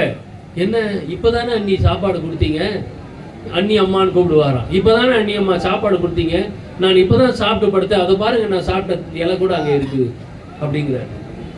அப்ப இறைவன் இவருக்கு பசிச்சதுன்னா இறைவன் தாங்க மாட்டாங்க. நாம இறைவனை நம்பி வரும் பொழுது நமக்கு பசிச்சதுன்னா இறைவன் தாங்க மாட்டான். அதனாலதான் இங்க கிரிவலம் ஃபுல்லா எல்லா இடத்துலயும் சாப்பாடு வேலை நடந்துகிட்டு இருக்கு. இறைவன் தாங்க மாட்டான். நம்ம பசியோட கிரிவலம் வந்தா தாங்குவானா இறைவன்? சாப்பிடியா, இங்க விட்டுட்டியா, போயா 10 அடி போ, அங்க இருக்குது சாப்பாடு. உனக்கு சாம்பார் சாதம் பிடிக்கலையா, அந்த பக்கம் பிரிஞ்சு சாதம் இருக்கு, அதுவும் பிடிக்கலையா, இன்னும் கொஞ்சம் தள்ளி போ, சப்பாத்தி கொடுக்குறாங்க. இப்படி இறைவன் தாங்க மாட்டான். நான் பசித்த போதெல்லாம் தான் பசித்ததாகி, நமக்கு பசி வந்தா அவனுக்கு பசிச்சா மாதிரி நம்மளுக்கு சாப்பாடு கொடுப்பார். அந்த மாதிரி வள்ளல் பெருமான் அதையெல்லாம் அனுபவிச்சிருக்கிறார். அந்த மாதிரி இருக்கும்போது அதை நான் மறப்பனா, அதெல்லாம் நான் மறப்பனா அப்படின்னு பாடுறாரு. மயங்கினேன் எனினும் வள்ளலே உனை நான் மறப்பனோ, மயங்கினேன் எனினும் வள்ளலே உனை நான் மறப்பனோ கனவினும் என்பார். கனவுல கூட நான் மயக்க மாட்டேன். மயக்க மாட்டு விழுந்தா கூட நிறைய பேர் மயங்கி விழுந்தோன்னு அம்மா அம்மா அப்பா அப்படிம்பாங்க இல்லையா?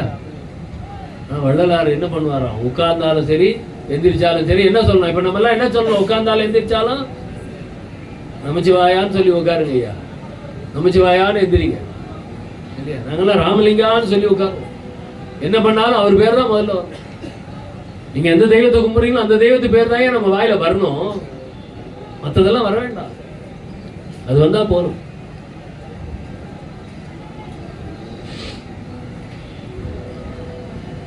தர்ம விளையார் சங்கரனார் தகைசேர் ஒற்றி தனி நகரார் ஒருமை அழைப்பார் தியாகர் எனை உடையார் இன்று வருவாரோ மறுவ நாளை வருவாரோ வாராது என்னை மறப்பாரோ கருமம் அறிந்த குறமடைவாய் கடித்தோர் குறிதான் கண்ணுரையே. குறி கேட்கிறாராம். என்ன குறி கேட்கிறார் பாருங்க. தர்ம விளையார் சங்கர் யாரு? சிவபெருமான் தான், வேற யாரு? திருவொற்றியூர்ல இருக்கிற சிவபெருமானை பார்த்து பாடுறார். தர்ம விளையார் சங்கரனார் தகைசேர் ஒற்றி தனி நகரார் ஒருமை அளிப்பார் தியாகர் எனை உடையார் இன்று வருவாரோ மறுவ நாளை வருவாரோ வாராது என்னை மறப்பாரோ. குறி சொல்லியா அப்படின்னு கேட்கிறார். கருமம் அறிந்த குறமடவாய் கணித்தோர் குறிதான் கண்ணுரையே. வருவாரா மாட்டாரா? இன்னைக்கு வருவாரா நாளைக்கு வருவாரா? இன்று வருமோ நாளைக்கே வருமோ அல்லது மற்றென்று வருமோ அறியேன் என்கோவே துன்றுமல வெம்மாயை அற்று வெளிக்குள் வெளிகடந்து சும்மா இருக்கும் சுகம். இன்னைக்கு வருமா நாளைக்கு வருமா என்னைக்கு வருமோ தெரியலையே. அந்த ஏக்கத்தோடையே தான் நம்ம வாழணும். அந்த ஏக்கத்தோடையே நம்ம வாழணும். வன்துயர் நீக்கும் அவன் திருவடியை மறப்பேனும். வன்துயர் நீக்கும் அவன் திருவடியை மறப்பேனும். அப்போ இறைவன் நம்மளை எப்படியெல்லாம் பார்த்துட்டு இருக்கிறான், எப்படியெல்லாம் வளர்த்துக்கிட்டு இருக்கிறான், எப்படியெல்லாம் ஒரு அருமையான வாழ்க்கை நமக்கு கிடைச்சிருக்கு. அவனுக்கு நன்றி சொல்லணுமா வேணும்? இறைவனுக்கு எப்படியா நன்றி சொல்றது? சாதல் பிறத்தல் எனும் கடலில் தாழ்ந்து கரை காணாது அழுந்தி ஈதல் இரக்கம் எள்ளளவும் இல்லாதலையும் என்றனை நீ ஓதல் அறிவித்து உணர் அறிவித்து ஒற்றியூர் சென்று உன்னை பாட காதல் அறிவித்து ஆண்டது அதற்கோர் கைமாறு அறியேன் கடையே. உனக்கு என்ன கைமாறு செய்ய முடியும்? இறைவனுக்கு நம்ம ஏதாவது கைமாறு செய்ய முடியுமா? இறைவனுக்கு நம்ம ஏதாவது கைமாறு செய்ய முடியுமா?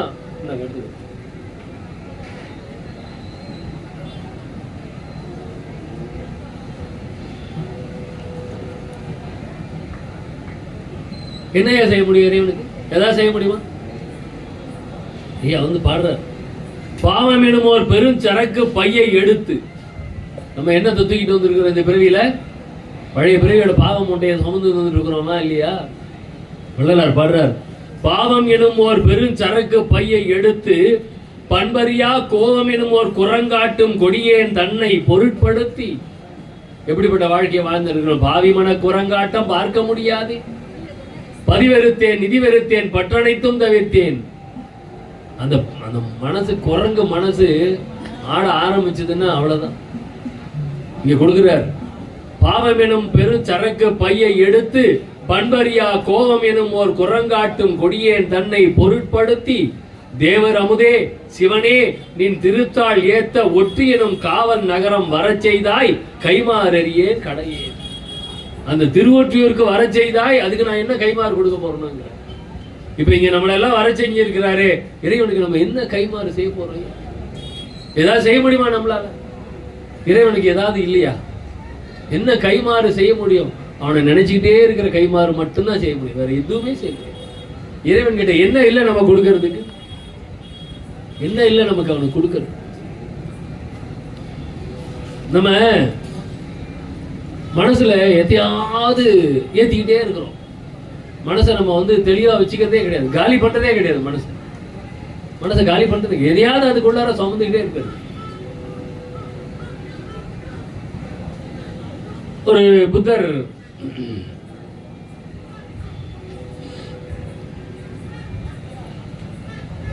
மேல ரொம்ப பக்தி உள்ள ஒருத்தர். அவருக்கு வேலை எதுவும் கிடைக்கல, ரொம்ப கஷ்டப்படுறாரு. என்ன செய்யறதுனே தெரியல. நம்பி கடன் கொடுக்கறது, வேலை இல்லாட்டி கடன் கொடுப்பாங்களா யாராவது? கொடுக்க மாட்டேன். வேலை இருந்தாலே கொடுக்கறது இல்லை. வேலை இல்லைன்னா கடன் கேட்டோன்னு வச்சுக்க, எப்படி நான் திருப்பி கொடுப்பேன்னு கேட்பான். கடன் கொடுக்க மாட்டான். யாருக்கிட்டையும் கடன் கேட்டு பார்க்குறாரு. கடன் கேட்டால் கொடுக்காதுன்னு கிடைக்காதுன்னு தெரிஞ்சிருச்சு. அப்படியே போறாரு. ரொம்ப அப்படியே புத்தரை நினைச்சுக்கிட்டே போறாரு. என்ன இது மாதிரி ஒரு சூழ்நிலை அப்படின்னு. ஒரு குளத்துல தாமரை பூன்னு அழகா பூத்துருக்கு. வேற மாதிரி இருக்காது, சாதாரண பூ மாதிரி இல்ல, ரொம்ப அழகா வேற மாதிரி இருக்கு. சிவப்பு நிறத்தில் சூரிய ஒளியில் தகதகன்னு மின்னுதான் அது கொடுத்துருக்கிறாங்க. அவர் அதை பார்த்தோன்னே இதெல்லாம் மறந்துட்டாரு. இறங்கி போய் அந்த தாமரையை பறிச்சுக்கிட்டார். அதை பறிச்சு அப்படியே அந்த அழகை ரசிச்சுக்கிட்டே போறாரு. எதிர்க்க ஒருத்தன் பார்த்துட்டு, எப்பா இந்த பூ ரொம்ப அழகா இருக்கே, எனக்கு கொடுக்குறியா? நான் உனக்கு 100 ரூபா கொடுக்குறேன். அவனா வந்து வாலண்டியரா கேட்க, இந்த பூ ரொம்ப அழகா இருக்கே, எனக்கு நீ 100 ரூபா கொடுக்குறியா? 100 ரூபா கொடுக்குறேன், அதை கொடுக்குறியா? இவன் என்ன ஒரு தாமரை பூக்கு போய் 100 ரூபா கொடுக்குறேன்?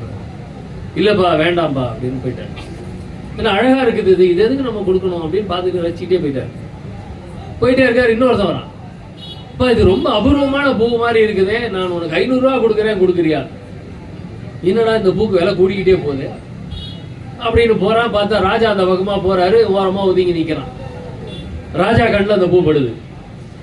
ராஜா நிறுத்து அப்படின்னு அவனை கூப்பிடுங்கிற கிட்ட போறான். பயந்துகிட்டே போறான், என்னடா ஏதாவது பிரச்சனையா?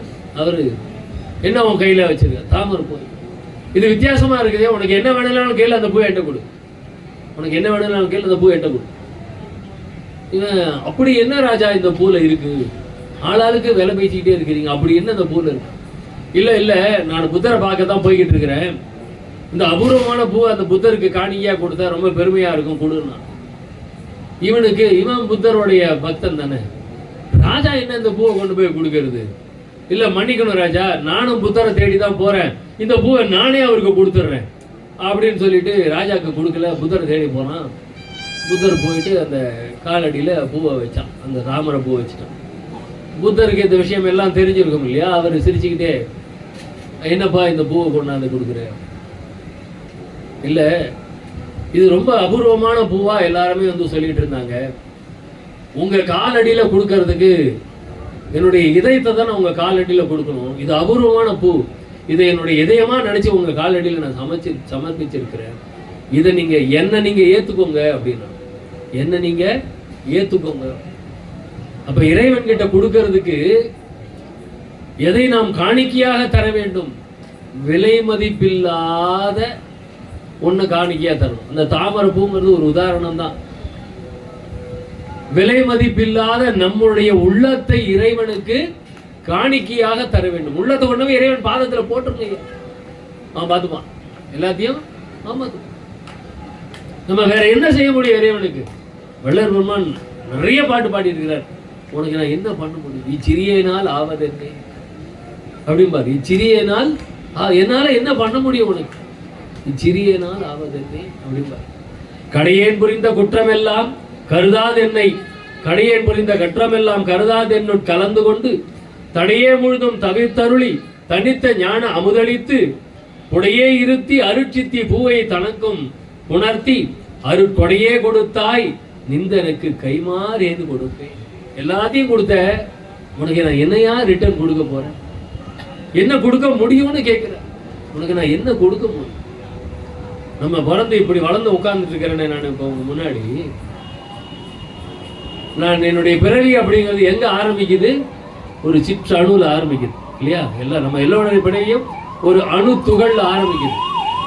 அந்த அணு துகள்ல இருந்து அப்பா மூலமா அம்மா கிட்ட போய் அம்மாவோட வயிற்றுல கருப்பையில நம்ம ஒரு 10 மாசம் உள்ள இருக்கிறோமே, அந்த 10 மாசம் உள்ள நம்மள அம்மாவை காப்பாத்துற யார் காப்பாத்துறது? அந்த 10 மாசம் அம்மா நம்மள யாரும் காப்பாற்றவே முடியாது. அம்மா அப்பா யாராலையும் அந்த வயிற்றுக்குள்ளார இருக்கிற குழந்தைய காப்பாற்றவே முடியாது. அதை காப்பாத்துறது யாரு? சாட்சாத் இறைவன் தான். அந்த 10 மாசமும் அதுக்குள்ளார அது குழந்தைக்கு மூச்சு விடுமா? உள்ள வயிற்றுக்குள்ளார தண்ணியில தானே இருக்குது. அது என்ன சாப்பிடும்? அது வளருது. ஆனா இந்த குழந்தை துணுண்டு அணு துகளா இருந்து ஒரு 2.5 கிலோ 3 கிலோ அளவுக்கு வளருது. அதுக்கு கை கால் முளைக்குது, விரல் வருது, வயிற்றுக்குள்ளார உடம்புக்குள்ளார இருக்கிற அத்தனை உறுப்பும் அங்கேயே ஃபார்ம் ஆகுது. நம்ம வெளியே வந்ததுக்கு அப்புறமா எல்லா உறுப்பும் வருது. வள்ளலார் அதை ரொம்ப அழகா விண்ணப்பத்தில் எழுதியிருப்பார் உரை நடையில். அவர் எப்படி பிறந்தார் அப்படின்னு அற்புதமா எழுதியிருப்பார். அப்பாவுடைய சுக்கிலத்திலிருந்து அம்மாவுடைய கருப்பையில போய் அந்த கருப்பையில எவ்வளவு கஷ்டப்பட்டேன் நான் அப்படிலாம் எழுதியிருப்பார். அப்ப அந்த ஒவ்வொரு கஷ்டத்திலையும் அந்த 10 மாசமும் நம்மளை காப்பாத்துறது யாரு அப்படின்னா இறைவன். நம்ம அதை உணர்றதே கிடையாது. அம்மா தான் நம்மளை காப்பாத்திட்டு தான் நினைச்சிட்டு, அம்மா ஒண்ணுமே பண்ண முடியாது. அந்த குழந்தைக்கு காத்து சுவாசம் எங்கிறது போது, அந்த குழந்தைக்கு ஆகாரம் எங்கிறது போது, அந்த குழந்தைக்கு வளர்ச்சி எப்படி நடக்குது, அத்தனையும் இறைவன் செயல். அத்தனையும் இறைவன் செயல். வேற யாரும் எதுவும் பண்ண முடியாது. அத்தனையும் இறைவன் செயல். அந்த இறைவனுக்கு நம்ம என்னையா பண்றோம்? அப்படி அந்த இருட்டுக்குள்ளார அந்த கர்ப்பப்பை எப்படி இருக்கும் யோசிச்சு பாருங்க. அந்த இருட்டுக்குள்ளார அந்த தண்ணி குழந்தை பிறக்கும் போது அந்த அந்த வெளியே வருதே, அது வாசனையாவா இருக்கு? இல்லையே. ஐயா சொல்லுவார், அந்த நாற்றத்துல என்னை நீ எப்படி காப்பாத்தினியோ அப்படின்னா, அந்த இருட்டுல என்னை நீ எப்படி காப்பாத்தினியோ, எனக்கு மூச்சு திணறும் போதெல்லாம் நீ என்னை எப்படி காப்பாத்தினியோ, இறைவன் அப்படி நம்ம அந்த கருப்பையில அப்படி நம்மளை காப்பாத்திட்டு வரோம். ஆனா நம்ம இறைவனே கிடையாதுன்னு பேசுறோம். வந்துட்டு கடவுள் இல்லை, கடவுளை வணங்குபவன் என்ன சொல்றாங்க, காட்டு முராண்டின். அவனையும் அந்த மாதிரி கடவுளை வணங்குவன் காட்டு முராண்டின்னு சொல்றவனையும் யாரு படைத்தது? இறைவன். இறைவனுடைய கருணை அதுதான், கருணை கடல். நீ வணங்காத அப்படின்னு சொல்றவனையும் இறைவன் தான் காப்பாத்து. அவனுக்கு உள்ளார நடக்கக்கூடிய எல்லா செயல்பாடுகளுக்கும் காரணம் என்ன? காரணம் யார்? உள்ளொளியாக இருக்கக்கூடிய இறைவன் தான் காரணம். அது யாரா இருந்தாலும் சரி, 6 வேளை கும்புறவனா இருந்தாலும் சரி, இல்லை இறைவனை இல்லைன்னு சொல்றவனாக இருந்தாலும் சரி, அவனை இறைவன் காப்பாற்றி கொண்டு தான் இருக்கின்றார். இந்த மாதிரி கடுத்த மனத்தை அடக்கி ஒரு கணமும் இருக்க மாட்டாதே, படுத்த சிறியேன் குற்றமெல்லாம் பொறுத்து என் அறிவை பல நாளும் தடுத்த தடையை தவிர்த்து என்றும் சாகா நலம் செய் தனியமுதம் கொடுத்த குருவே நிந்தனுக்கு கைமாறு ஏது கொடுப்பேனே. இப்படி பல பாடல்கள் வள்ளல் பெருமான் அப்படியே கொடுத்துக்கிட்டே இருப்பார்.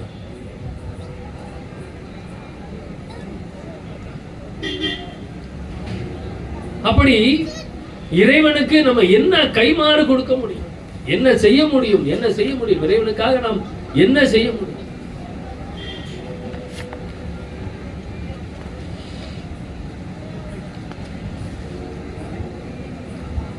நம்ம மனசுல எதையாவது சுமந்துக்கிட்டே தான், ஏதாவது ஒரு கஷ்டம்.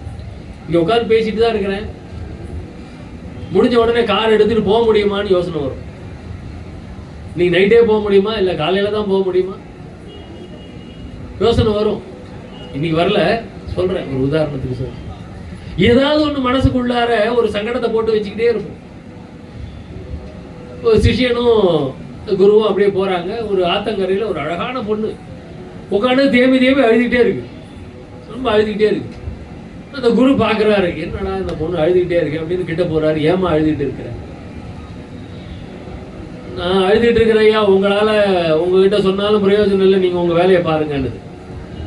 இவருக்கு இல்லம்மா, என்ன காரணம்னு சொன்னீங்கன்னா நான் முயற்சி பண்றேன், ஏன்னா நிறைய பேருக்கு நான் உதவி பண்ணிட்டு தான் வந்துட்டு இருக்கேன், நீ என்ன காரணம்னு சொல்லு. இல்லையா, நான் காரணம் சொன்னாலும் உங்களால உதவி பண்ண முடியாதையா, நீங்க போங்க ஐயா, என் தலையெழுத்து நான் அழறேன். அம்மா இப்படிலாம் சொன்னா என்னமா இருக்கும்? நான் வந்து கேட்கறேன், இல்லை காரணத்தை சொல்லு, முடிஞ்சா பண்றேன், முடியலன்னா நான் போறேன். இல்லையா, நான் வந்து ஒரு ஃபங்க்ஷனுக்கு போகணும், நான் அதனால அழகா ட்ரெஸ் பண்ணிட்டுலாம் வந்துட்டேன், ஆனால் ஆற்றுல தண்ணி ஓடுது, அந்த பக்கம் நான் போக ஆகணும், நான் ஆற்றுல இறங்கி போனால் என்னுடைய ட்ரெஸ் எல்லாம் வீணாக போயிடும், நான் அந்த ஃபங்க்ஷனுக்கு அழகாக போக முடியாது. இதுதான் உன் பிரச்சனையாமா, இதுக்கு அழுதுகிட்டு இருக்கிற, வாமா நான் உன்னை தூக்கிட்டு கொண்டு போய் அந்த பக்கம் விட்டுறேன் அப்படின்னு சொன்னாரு. உடனே துவக்கணும் போய் அது அவர் தோல் மேலே ஏறி உட்காந்துருச்சு. அவர் ஆற்றுல இறங்கி அந்த பொண்ணை போய் இறக்கி விட்டுட்டு போயிட்டார். அந்த பொண்ணை இறக்குனாரு, போயிட்டார். சீடனுக்கு கோவம், கூட வரானே அவனுக்கு அவ்வளோ கோவம். இன்னும் இந்த ஆளு நம்ம குருன்னு நினைச்சுக்கிட்டு இருந்தோம், ஆனால் இந்த ஆளு ஒரு அழகான பொண்ணை பார்த்தோன்னே எல்லாத்தையும் மறந்துட்டார். அவனுக்கு அந்த குரு மேல இருந்த மரியாதையே போயிடுச்சு. கடு கடு கடு கடு நடந்து வந்துட்டு இருக்கிறான். குரு பார்க்குறாரு, என்ன இவன் வித்தியாசமா வரானே, என்ன பாச்சு உனக்கு, ஏன் ஒரு மாதிரி வர? இல்லையா, நீங்க பண்ண காரியம் உங்களுக்கே நன்னா இருக்கா? ஏன்பா நான் என்ன பண்ண? இல்லை நீங்க இப்படி பண்ணியிருக்கவே கூடாது. ஆனா என்னதான்ப்பா பண்ண சொல்லு. இல்லை நீங்க உங்களை நாங்க எங்க எவ்வளவு உயரத்துல வச்சுக்கிட்டு இருந்தோம், நீங்க என்ன பண்ணீங்க? என்னப்பா ஆச்சு சொல்லப்பா. இல்லை நம்ம வந்து ஒரு பெண்கள் கிட்ட பேசக்கூட கூடாதுங்கிறது தானே நம்மளுடைய நெறி. நீங்க அந்த பொண்ணை தோளில் தூக்கிக்கிட்டு ஆற்ற கிராஸ் பண்ணி கொண்டு போய் அந்த பொண்ணை இறக்கி விட்டுட்டு வந்தீங்களே, அடப்பாவி, நான் அந்த பொண்ணை அப்பவே இறக்கிட்டேனடா, நீ இன்னுமா சுமந்துக்கிட்டு இருக்கிற அப்படின்னு மனசுல நம்ம அப்படியே எல்லாத்தையும் சுமந்துக்கிட்டே இருப்போம். ஆபீஸ்ல அவ்வளவு டென்ஷன் இருக்கும், வீட்டுக்குள்ள வரும்போது அந்த செருப்பை கழட்டி வாசல்ல விட்டுட்டு எல்லாத்தையும் விட்டுட்டு உள்ள போகணும். அந்த ஆபீஸ் டென்ஷனெல்லாம் எடுத்துட்டு போக வேண்டியது. குழந்தை அப்பா அப்படின்னு வந்து கட்டி பிடிக்கும், அடைச்சி சனியனே இப்பதானே வந்தேன். அது எதோட டென்ஷனு? ஆபீஸ்ல இருந்து வந்த டென்ஷன். அது மாதிரி அது அப்படியே இங்க கொண்டு வர்றது. காலையில வீட்டுல அவசர அவசரமா கிளம்பி இருப்பான், கார் எடுப்பான் இல்ல பைக் எடுப்பான், பஞ்சர் ஆயிருக்கும். கட்டு கட்டுன்னு அது எல்லாத்தையும் போட்டு முடிச்சு ஆபீஸுக்கு போவான். கொஞ்சம் லேட் ஆயிருக்கும். அங்க போன உடனே சீனியர் மேனேஜர், என்னப்பா இதுதான் வர நேரமா அப்படின்பாரு. அந்த கடுப்பு எல்லாம் சேர்ந்து இவன் போய் உட்காருவான். இவனுக்கு கீழே வேலை செய்யறவர் ஒருவர், ஒண்ணுமே இருக்காது, ஒரு ஃபைல் அவன் தப்பா இப்ப இந்த பக்கம் வச்சிருப்பான், எடுத்து தூக்கி அடிச்சுட்டு ஃபைல் வைக்கிற லட்சணமா அது, என்ன பண்ணிட்டு இருக்கிற நீ? அது எங்க இருந்து வந்தது? அது அப்படி மனசுல சுமந்துகிட்டு இறக்கி வைக்கிறதே கிடையாது ஐயா. நம்ம மனசுல இருக்கிறத கொஞ்சம் அப்படி இறக்கி வச்சோம்னாதான் தெளிவான சிந்தனையோட இருக்கும். நம்ம மனசுல இருந்து இறக்கி வைக்கிறதே கிடையாது. எல்லாத்தையும் எதையுமே இறக்கி வைக்கிறது அப்படியே மேல போட்டு போட்டு அடுக்கி அடுக்கி அடுக்கி அடுக்கி. ஆபீஸ்ல இருக்கிற டென்ஷன் வீட்டுல, வீட்டுல இருக்கிற டென்ஷன் ஆபீஸ்ல, அம்மா மேல இருக்கிற டென்ஷன் பொண்டாட்டி மேல, பொண்டாட்டி மேல இருக்கிற டென்ஷன் அம்மா மேல.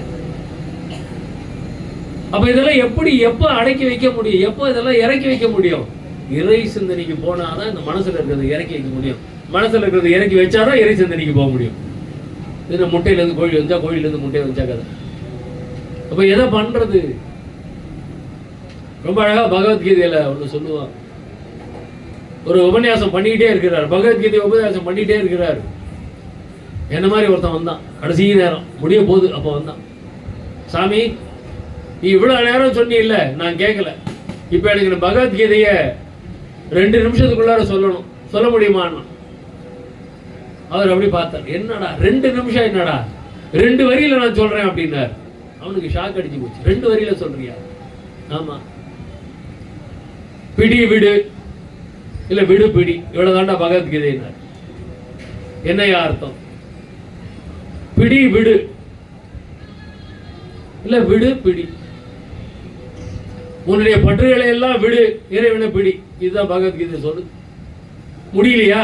இறைவனை பிடி, பற்றுகள் எல்லாம் அதுவே விட்டு போயிடும். இதுதான் ஏன் பகவத்கீதை சொல்லுது. அவ்வளவுதான் பகவத்கீதை.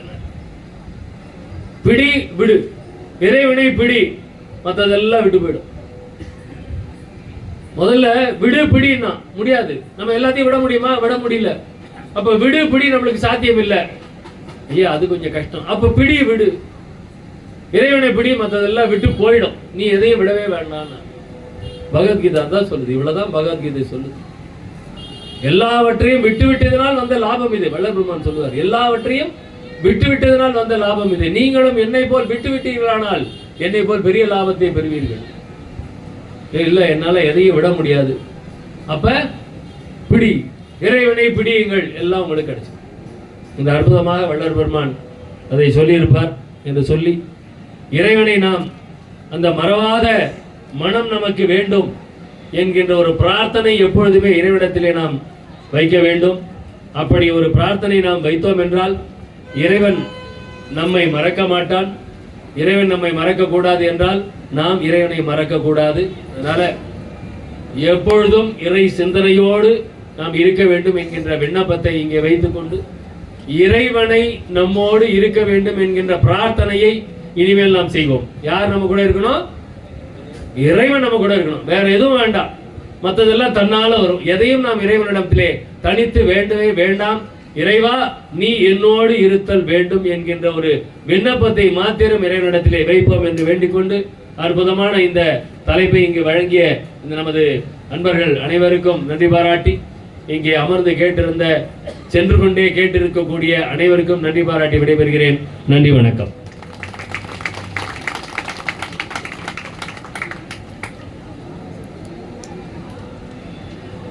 அருட்பெருஞ்சோதி அருட்பெருஞ்சோதி தனிப்பெருங்கருணை அருட்பெருஞ்சோதி அருட்பெருஞ்சோதி அருட்பெருஞ்சோதி தனிப்பெருங்கருணை அருட்பெருஞ்சோதி